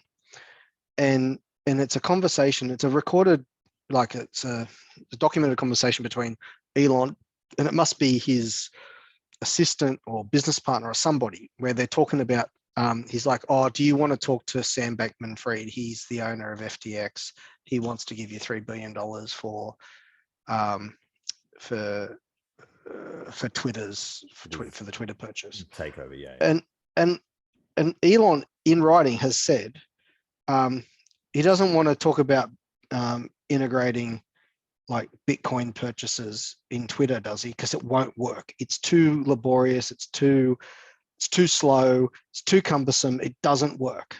But what about this Lightning Network that we're all hearing about? Well, that's not Bitcoin, right? But here you've got Michael Saylor talking about Bitcoin is the future, and every Bitcoin bro, like every crypto bro, I'll digress a little bit. I was in a Twitter Spaces the other day, and there were like 20,000 people in this Twitter Spaces listening to these guys panicking, and it was the funniest thing I've ever heard. It was like, oh, what are we gonna do? Oh, and they're all talking about, oh, the government's got to come in and save them, and all this sort of stuff. And Elon Musk joined, right? Someone reached out to Elon, so Elon Musk joins this Twitter Spaces, and it was almost like the Messiah had joined in, and they're all like, Elon, say Doge is going to the moon. And so he then went, oh, Doge to the moon. And they're like, oh my God, Elon said Doge to the moon. And Doge went up 8%. like literally, because Elon said Doge to the moon, right? But what we see is that, you know, you've got someone like Michael Saylor who's telling you it's the future and X, Y, Z. And then in the background, you've actually got someone like Elon Musk going, no, it doesn't work. That's why we have credit cards, guys. Like, you know, you pay, he wants to charge people $8 for Twitter per month. We're not going to do that by Bitcoin. It's too slow. It's too cumbersome. The transaction fees are too high. It's not the future. Yeah. So you really got to start asking questions then. And look, it's so, when it's so basic, you stop and think, okay, what is the, and we can get into some of the questions that you had if you want. What is the end use of Bitcoin? What can you do with it other than just store it and get lost in all these ethereal things? Like, what can I buy with it, and who will accept it? And I know there are some places out there that can accept it, but really, at the end of the day, you can't pay your taxes with it. Which No. do you think is more likely? That the governments are going to roll over and say, oh, you can use whichever currency you want for your quarterly BAS spend, don't stress. I don't think so. I think that the governments know, as you said, that this is backed by essentially the elected military is what it is. Yeah. And that is what gives fiat currency. Yes, I'm not a big fan, but hey, it is what it is. And it is enforced and it is backed and it is regulated. Yep. And crypto is zero of those things. So why do we get so caught up with this from a psychological perspective? Why do we fail to take that simple step back and say, well, what can I actually buy with this shit? And for me personally, this is important because I am probably someone who really wants to believe in the idea of crypto because I'm a fairly, libertarian kind of guy. I don't like the government hassling me. I want privacy. I want anonymity. I don't want people telling me Yep. what to do. Just Yep. leave me alone. Don't give me this lockdown shit. Like, my grandparents left Italy for fascism. I don't want to find it here. All that sort of stuff. So I'm Yep. the perfect person that would love to believe in it, and you want to believe in it, and that's what makes you susceptible to believe in it. Yep. And it feeds on all these different desires, right? It feeds on the you can't control me. You know, I'm, every gripe that, a whole bunch of people have, it's like, it's going to be the freedom you desire. It's the same, and it's the same thing around church. Why do people go to church, right? If I said to you, look, chances are you're not going to go anywhere where you die, right? You're just going to die and they're going to put you in the ground and that's it, right? But people have a natural desire to believe there's something more, right?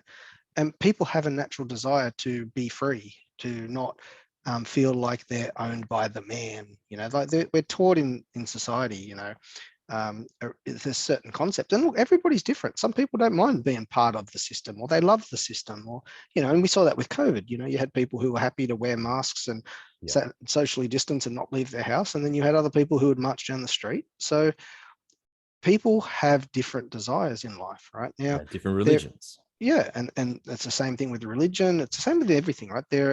And everyone wants to be a part of a community as well. Like, it's funny, like even people who don't want to be part of communities want to be part of a community. It's a community they of end up people who the libertarian community that talk about like gold and Austrian economics and all that. Guns like and if buses and all that you stuff. you can pull out the Freud and all the different psychology textbooks you like, right? But ultimately, there is a group of people that have a desire not to be controlled by the government, and they're told things around fiat currencies, around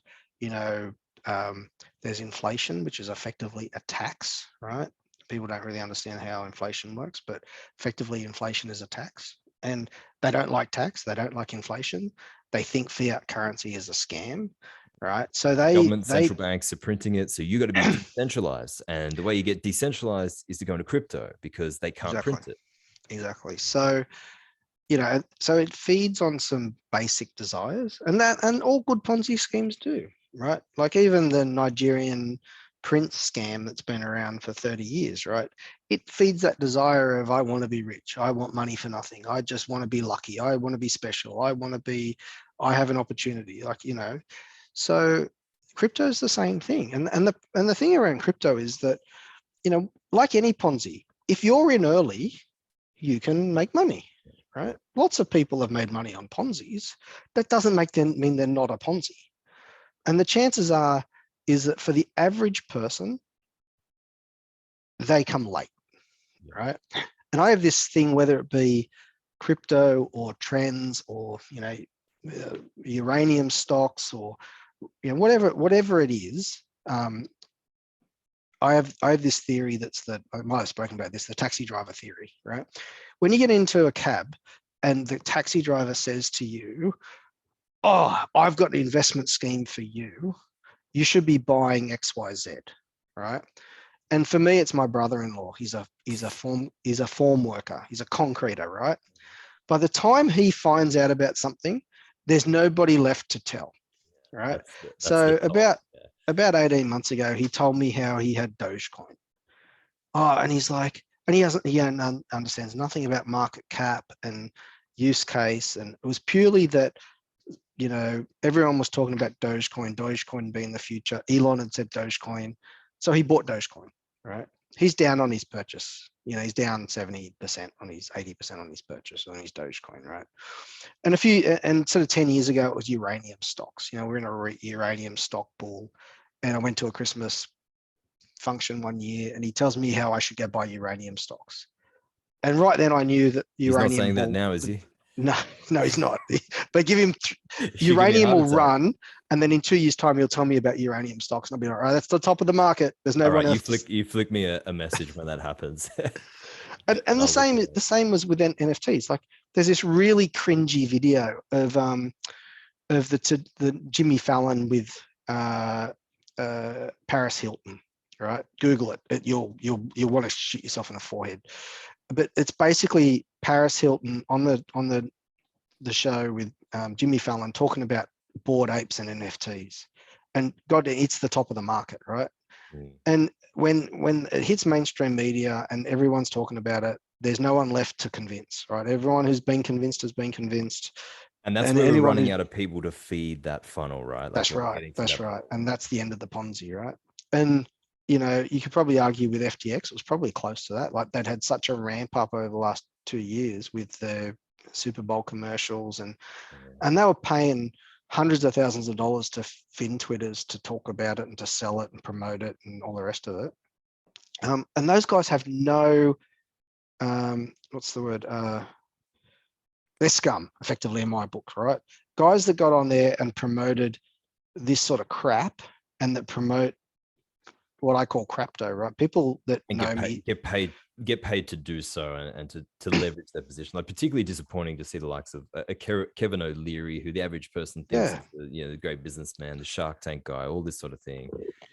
Disappointing to see him, to really pump this on a paid basis, and yet, does he have any liability for that? Does he have to disclose these things, or does he just? I see he gets on there and says, "Oh, look, losing is part of investing sometimes." It's like, well, yeah, maybe, but you didn't have to promote it so hard. Your fees, I'm sure, are not subject to clawback, like his promoter fees, right? But this is the thing, right? Like, I'm a rando guy. I said this to you the other day, right? I'm just a retail punter. I'm a rando guy in Australia, and I can see these things. And I can see they've got flaws, right? I can look at Thether. I can see the Thether FTX relationship. I can see the history of Thether. I can see, this isn't stuff that's not hidden, right? If I can do the due diligence and work it out, and they're the financial expert, why can't they work it out? Why are they actively promoting this garbage? 5 million people have now, lost their investment in, whether it be their crypto or their money or whatever, on FTX, right? 5 million people, that's not a small number of people, right? And before that was Celsius, before that was Voyager, before that was Quadra CX, before that was Mt. Gox. Like, this isn't one guy. This is an ongoing story of people being ripped off with bad actors, right? It's the same thing I spoke about in the previous chat around, the bullshit detector. And I noticed you had the due diligence guy on, and I made a comment around how he's fine-tuned his bullshit detector. And mate, the problem is with crypto, everything, my bullshit detector just goes bullshit, bullshit, bullshit, bullshit, bullshit. Yet these people that are supposedly experts can't see it. And then it collapses and they go, oh yeah, whoops, sorry. No, you need to take some responsibility. You said this was good stuff. Exactly. So So I can go into almost any brokerage account, and I can, I guess, trade. If not crypto, I can trade like Grayscale, Bitcoin Trust. So I can get involved somehow. I got worries here. How exposed are these brokerages, like your normal, I don't know, interactive brokers, probably not so much because they're huge, but the various other brokerages around the world, are they going to have an issue if the crypto market gets hit? And what about with regards to regulation? Like how are they able to get on these brokerages if they're not regulated? And that's the thing that annoys me around the government side of things, right? Like you've got ATSIC coming out going, oh, you can't say on social media that you own a stock because that might be taken as financial advice, right? You talk about financial stuff, so you understand that ATSIC comes out with stupid rules around what they think you can and can't do, right? And even in one of their guidelines recently, they actually say, even saying if you hold or not hold a stock is breaking the rules. And I go, well, how does hot copper exist? Because every post requires a disclosure of whether you hold it or not. So in my book, every post on hot copper that anyone's ever done is illegal, according to ATSIC. Right? So you can go from that. People to have to disclose what they do own, at least. Yeah, but according to ATSIC, that's a red flag, right? Because you saying whether you own something or not could be an endorsement of buying it, and therefore that's recommendation, and you can't recommend financial products. Yeah, it's fucking crazy. But anyway, so you can go from that level to having a known scammers run crypto exchanges in third-party countries with no extradition and no rules and no laws and whatever, and they turn a blind eye. And the reason they turn a blind eye is they go, oh, it's not our jurisdiction. It's not a regulated thing. It's your own risk. Yeah, but if I were to, let's say I start a BVI company and I try and float it on a regulated exchange, the ASX or the NYSE or whatever, well, surely I'm subject to the regulations, because now I need a securities license to do that. Yeah, good question. So it's very murky. And if you have, this is Saylor's whole argument. He's saying he can promote Bitcoin as much as he wants because he's not selling Bitcoin. No. He's in charge of a company that buys Bitcoin. And so he's not inducing or soliciting you to buy his product. Yeah, of MicroStrategy shares, because that requires the securities license. But because Bitcoin isn't a security, somehow it's all magically very different, even though that's exactly what he owns. And that's what he's been pumping for the last 2 years. Yeah. And it even goes, I suppose, to some weird, there's lots of gray area, right? So one of the gray areas for me is there's an ASX listed company trades under the code of DCC. It's Digital X, right? Digital X Limited. And their whole company is premised on we buy crypto, right? And they came on to the ABC News the other day, and they were interviewed by Elise Morgan, she's one of the ABC reporters. And they were talking about the crypto collapse of FTX. And they quite clearly said that they saw this stuff going down, and so they sold their FTT tokens. They got their money off FTX, right? Which is fine, right? Good for them that they picked up on it soon enough and they got off it, right? But that raises a question. You've got an ASX listed company buying unregulated product. Yeah, and did that go to a vote? And well, their company probably, like, I'm sure there's no issues around their company doing that, because they effectively are a company that invests in digital currencies, right? Okay. But they are a listed company buying unregulated product. How is that even allowed? Like, how can an ASX listed company do that? So my argument would be that no ASX listed company should be investing in unregulated products, whether it be a digital company or Commonwealth Bank or Fortescue Metals.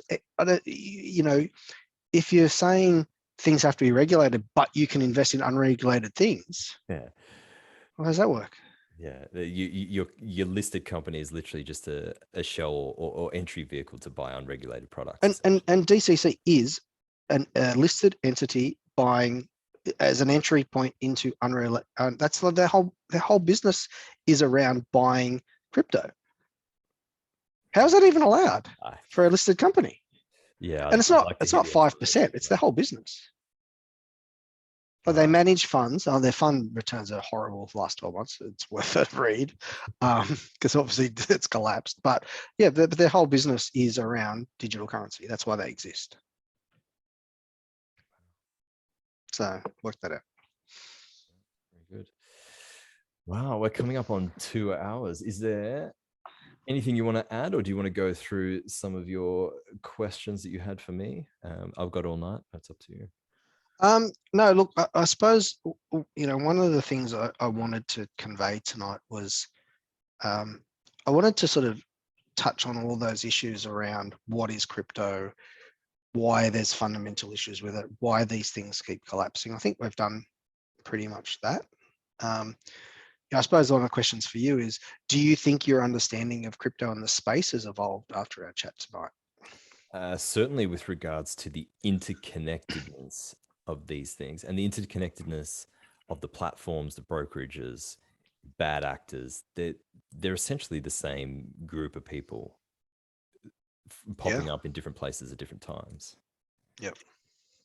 And the thing is that ultimately crypto exchanges, for example, they hold client funds, but they have no rules or regulations around what they do with those client funds. So a really good example. Really scary. That's essentially if you were to run a bank without a bank charter and without following any of the banking rules. Yep. Wow. And we talked about Tether, right, around the whole redemption of Tether into US dollars. If you actually go into the Tether term of service, which is on the tether.to website, right, it actually states there is no guarantee that we will exchange your Tether for US dollars. But they don't even pretend. Wow. Yet here is supposedly $69 billion of investment that's gone into a company that is based offshore with no regulation that says that they don't have to pay you the money, right? And everyone just goes, okay, no worries. As long as the Ponzi keeps on delivering until the Ponzi collapses. And that's exactly what's happened with FTX. So how many, and the argument I've always had with Tether is Tether will only stop under one of two conditions. There'll either be a bank run and they'll be like FTX did, or the government will shut them down. Now, the really interesting thing around FTX is that with 5 million people getting burned, right, at some point, the SEC and the regulatory bodies around the world will have to say, right, that it has to be regulated. You'll have to have identity, you'll have to have audits, you'll have to do all the things that banks do, right? But there's no interest in these guys being a bank, because otherwise they'd be a bank, right? There's no interest in cryptocurrency if you have to have an identity. Like at the moment, all like those supposed narratives for the use case, that anonymity, decentralization, fixed supply, they go out the window. And the very reason that they are not banks is because they'll never pass the legislation or the regulatory requirements to get the charters. And the reason why they won't pass is because they're dodgy as all hell. Yeah. And they'll eventually collapse. That's what we're seeing, right? We've seen 60 exchanges go under, right? It's not one, right? Like it's a lot. Like I put up on my Twitter all the different exchanges that had gone broke that I could find. It wasn't all of them. Didn't include like all the latest ones. It was a list from about 10 months ago, right? 60 is enough to make you worry. and this is the thing, right? So at what point do you say, hey, it's fundamentally, useless? And people say to me, oh, Paul, you're wrong, right? TCC, you're wrong in that you just don't understand. There's all these use cases, right? And my argument is, hey guys, we've now had Bitcoin for 13 years or something. I don't know, it's 13, 14 years, however it's come out. And it was going to do all these things. And it's done none of them except speculate on its value. That's the only thing crypto has actually done. It's been a mechanism for speculation, right? So where's all these, mind-bending, we've had 13 years to change the world. And for people that don't follow Molly White, she runs a website called Web3 is great. So what happens is they they talk about the internet as Web 2, right? Like, well, social media is Web 2, and also, so they have these generations of the internet. So you had the internet, and then you had all social media and PayPal and all the eBay and all this sort of stuff. And then now you got Web 3, which is the next generation of technology, right? And it's crypto, and it's Bitcoin, and it's flying cars, and whatever else it is, it's a whole suite of things, right? The metaverse and VR. The metaverse is Web3, right? Yeah. Everyone's going to be donning on headsets, and people say to me, you're wrong, because people are spending billions of dollars. Mark Zuckerberg's spending $20 billion on the metaverse. Of course it's the future. And my argument is, well, mate, 3D TV was supposed to be the future too. Like, you remember, like, every TV was going to be 3D, and then we actually tried the experience and realized it was a piece of crap. Yeah. You didn't want to sit in your lounge room with a set of glasses on, and then, like, I wear glasses, so then I'm wearing glasses on top of glasses, and it's like, this is such a bad experience, and it died, right? Electric cars were the future in the 1800s too, if you really things come full circle and stuff, but at the end of the day, there is money invested in future stuff. Like I said, Mark Zuckerberg's put like 20 billion or something stupid into the metaverse, and his avatars don't even have legs, right? This is how wonderful the metaverse is. Yeah. And we've been talking about those headsets for 5 or 6 years. We're talking about Google goggles. Glass. Yeah. Google Glass was going to be the next big thing, and all sort of stuff, and it just doesn't happen, right? And they might be great ideas, but there's no use case for it. And so the only use case that we've actually seen for cryptocurrency is speculation, and this whole premise of, if you buy my crypto, I will make you rich. Yeah. That's it. And then you'll get people talk about, but I've got a development. The developers are really good. Why would I buy Rocket? Oh, because it's the future of transactions for the porn industry. Yeah. Why can't I just use Bitcoin? Why can't I or any of the myriad other cryptos? If you even if you argued that crypto was the future, why do we need 20,000 different ones? Yeah, that's right. Yeah. Why can't we just have ETH? And then if we can just have ETH, right? If ETH is the global US dollar, right? Effectively, or the currency of choice in the crypto space, what's the other 19,999 do? Yeah. And what's their value to them? And why can't I use ETH? And what's the likelihood that you have somehow specifically intuited the one that is somehow magically going to?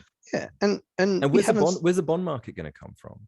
You need a bond market to be a reserve currency. You need liquidity. I mean, everyone knows the US dollar is shit, but it's the best shit we got. So because of these things. But it has all the fundamentals that a currency have. It is backed by a government when 100% of the population back it.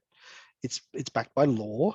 It's a standard. Like, there's someone controls the supply, whether you agree or not with the supply. That's right. And it is a unit of transaction. It is a store of value. Whether it's a good one or not, maybe that's a separate discussion. But it fits those characteristics of money. Yes. Yep. So it's one of these things where you can get bogged down in the semantics of this project, that project, the team that's leading it, the developers, what they're doing, X, Y, Z. But it's fundamentally got no use, and it's fundamentally got no value.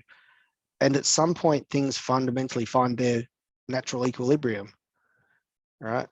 And that's not to say it has to be zero, but if you look at something like Beanie Babies, right? You're probably too young to remember the Beanie Baby craze. No, or the Cabbage Patch Kids, or the Dutch tulips, and in Italy they had this gettone, which was like this, like a payphone company chip that people just decided was going to be a currency, and that got some traction for a bit until it did.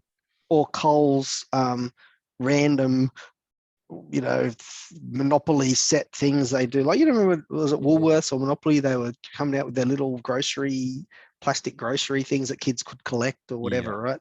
Yeah. Like, people were selling them on eBay, right? Because people thought they had value. They were collectible. People wanted the full set, right? So stupid things can have value, right? But if I went onto eBay now and looked at a Beanie Baby, I'm not paying $28,000 for a Beanie Baby. I might pay $3,000. right? So sure, in the future, you might pay $1,000 for a Bitcoin, but it might be a novelty value. It's not going to be the future of transactions. It's not going to be some magical new internet money system. Like I might pay you $10 for a 1 billion Zimbabwean note just for the, for aesthetic value. So yeah, to add to my collection or whatever the case may be. Yeah. So doesn't mean I can buy anything with that note. It doesn't mean it's the future, right? Doesn't mean it's how we're going to all transact in the future. Right? And the argument from the Bitcoin bros is that, get in early because that's going to have massive amounts of value in the future because it will be the future. No, mate, it's just some random thing you're trying to shill. It has no value, has no use. It won't be the standard. And even if governments turn around with this this is the thing that I always laugh about. They come out with this central bank CBDCs, digital currency, right? Mate, we already have that. Like I don't physically have $1,000 in my wallet, but I go online and there's $1,000 in my bank account. It's not pieces of paper in the bank. It's a digital number. It's a digital AUD, right? And it just happens that I can exchange that digital AUD for paper version of the AUD. It's already digital. We already have a digitalized central currency.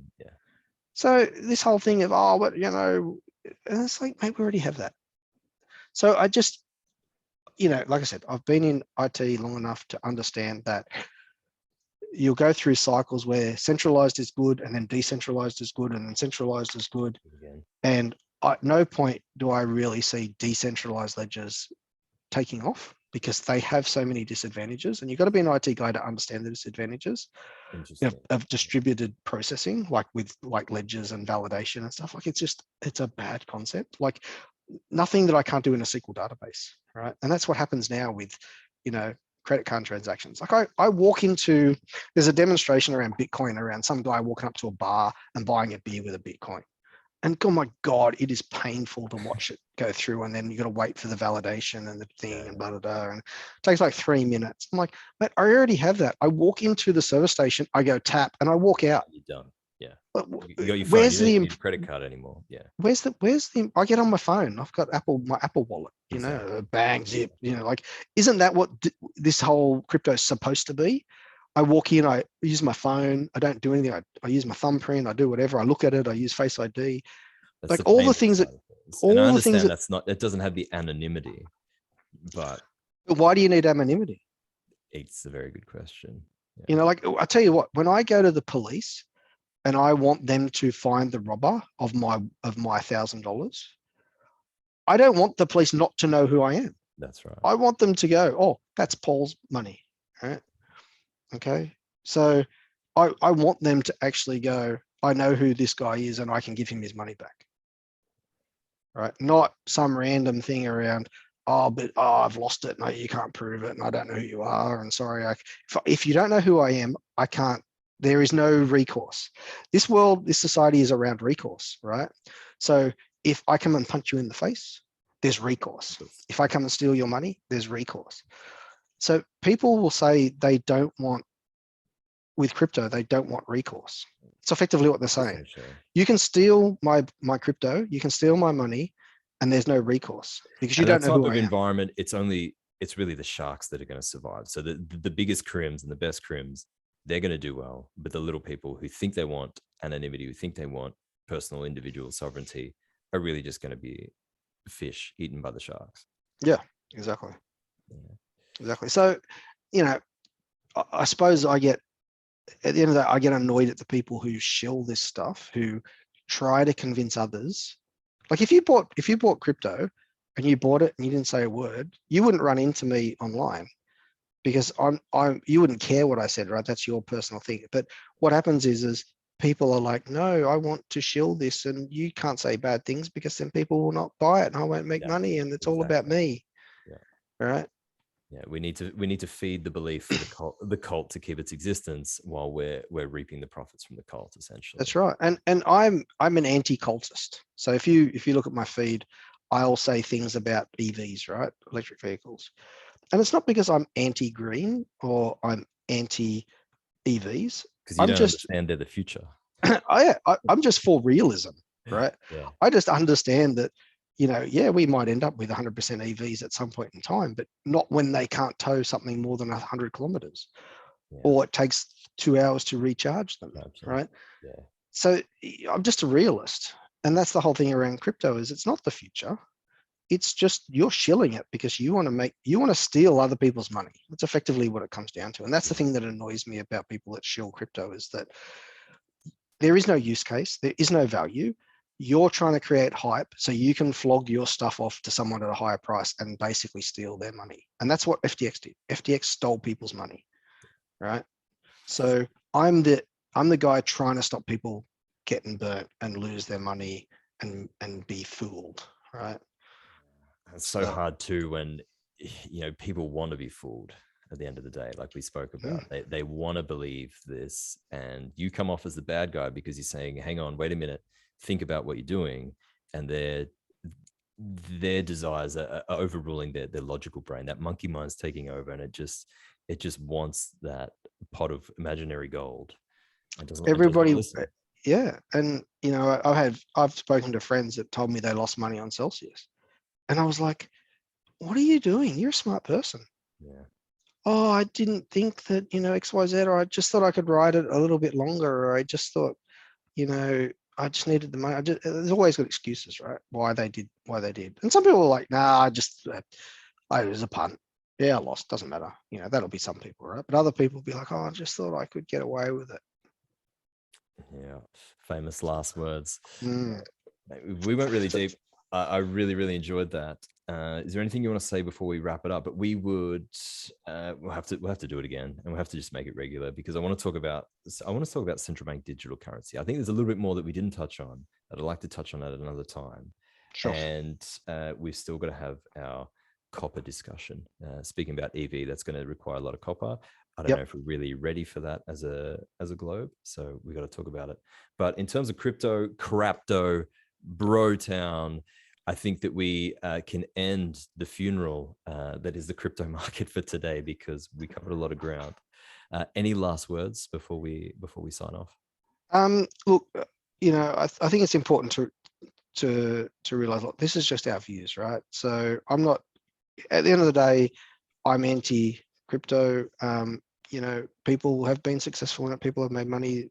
I could always be wrong, right? This is just my view. I think there's an important thing around, if you make any sort of investment in anything, just make sure it doesn't ruin you. Like if you get to a point where you go, I couldn't afford to lose that, or that has broken me, or I'm in such a mental state where I can't handle this, then stop. Right? It's not. Investing shouldn't be about sadness and desperation. It shouldn't be about that, right? And if you find yourself in that position, you just need to step back and go, okay, it's only money. I'm gonna do it again, but I'm gonna do it properly. I'm gonna ease into it. I'm going to not take silly risks. I'm going to do my due diligence. I'm going to do all the things that I'm sure you protest to on your channel, where you're saying to people, do it smartly, don't get carried away, don't get greedy. Exactly. If your BS meter is going off, then it's probably not what you want to be doing, right? So, and most people I speak to around crypto, they all knew something wasn't quite right when they've lost something. Like they're going, oh, I just, well, if you're doing that, then maybe that's not what you should be doing. It's easy to listen to us. It's when you're caught in the moment and you're only seeing the possibility. Like when you're physically counting the money that you haven't made yet, that's bad. That's for me when I'm like, oh, what if this stock gets to here, I'm going to have this much. And if it gets to here, I'm going to have this much. And you're already mentally spending it, right? Exactly. You're already going, oh, what will I buy with the profits I haven't got yet? Yeah, call a Ferrari dealership right now. And so that's where you've just got to take a breath and say, hang on a minute. Well, what if things don't go as planned? Oh, I'm going to be okay. Why? Because I have my trading rules, and I've got my position limits, and I've got my assets allocated specifically, and I'm not going to break those rules. Yeah. And it's the same thing, right? Diversify. So diversification isn't 100% in crypto, but in 10 different coins. That's not diversification, right? So, traditional investing is around, spreading it around. Have some cash, have some stock, have some property, have some I would not have crypto, but if you're going to go down that path, fine, but don't put Non-correlated 100%. assets. Yeah, don't put 100% in it. Don't put 50% in it. Like, spread the risk around, that if you do lose, then they're standard things that investors should be doing, right? It's around diversification. Having one exchange, having 10 cryptos on one exchange isn't diversification, because if the exchange falls down, then guess what? You lost all your money. And people have learned that with FTX. I think I'd just like, there's going to be a group of people that listen to this that have lost a lot of money, or they've lost money in either Celsius or crypto or just whatever, right? I think my message to those people is to remember that it is just money, right? You can always make more, right? So, whilst I can be a bit harsh with people, because I warn people and they repeatedly tell me I'm an idiot, and then it all goes south. And I'm all about tough love, right? I will point out to people they stuffed up. And it's not because I'm trying to be mean to them or make fun of them. It's so they remember the lesson, right? If you make a mistake in life and someone walks up to you and go, oh, it wasn't your fault, it's okay, you were just unlucky, then you don't learn. You just, oh, I'll just go to the next one. No, you were a moron, right? You listened to some rando person or your neighbor or whatever, and you didn't do your own due diligence, and you knew it was too good to be true, but you did it anyway. Learn from it. Don't do it again. So that's why I tend to be harsh on people, because I'm trying to make the lesson stick, right? There's no point not taking personal responsibility for the mistakes. It's the mistakes that make you better, right? And I've got a favorite saying, and the saying is, it's not a mistake if you learn from it, then it's a lesson. And lessons are what make you better.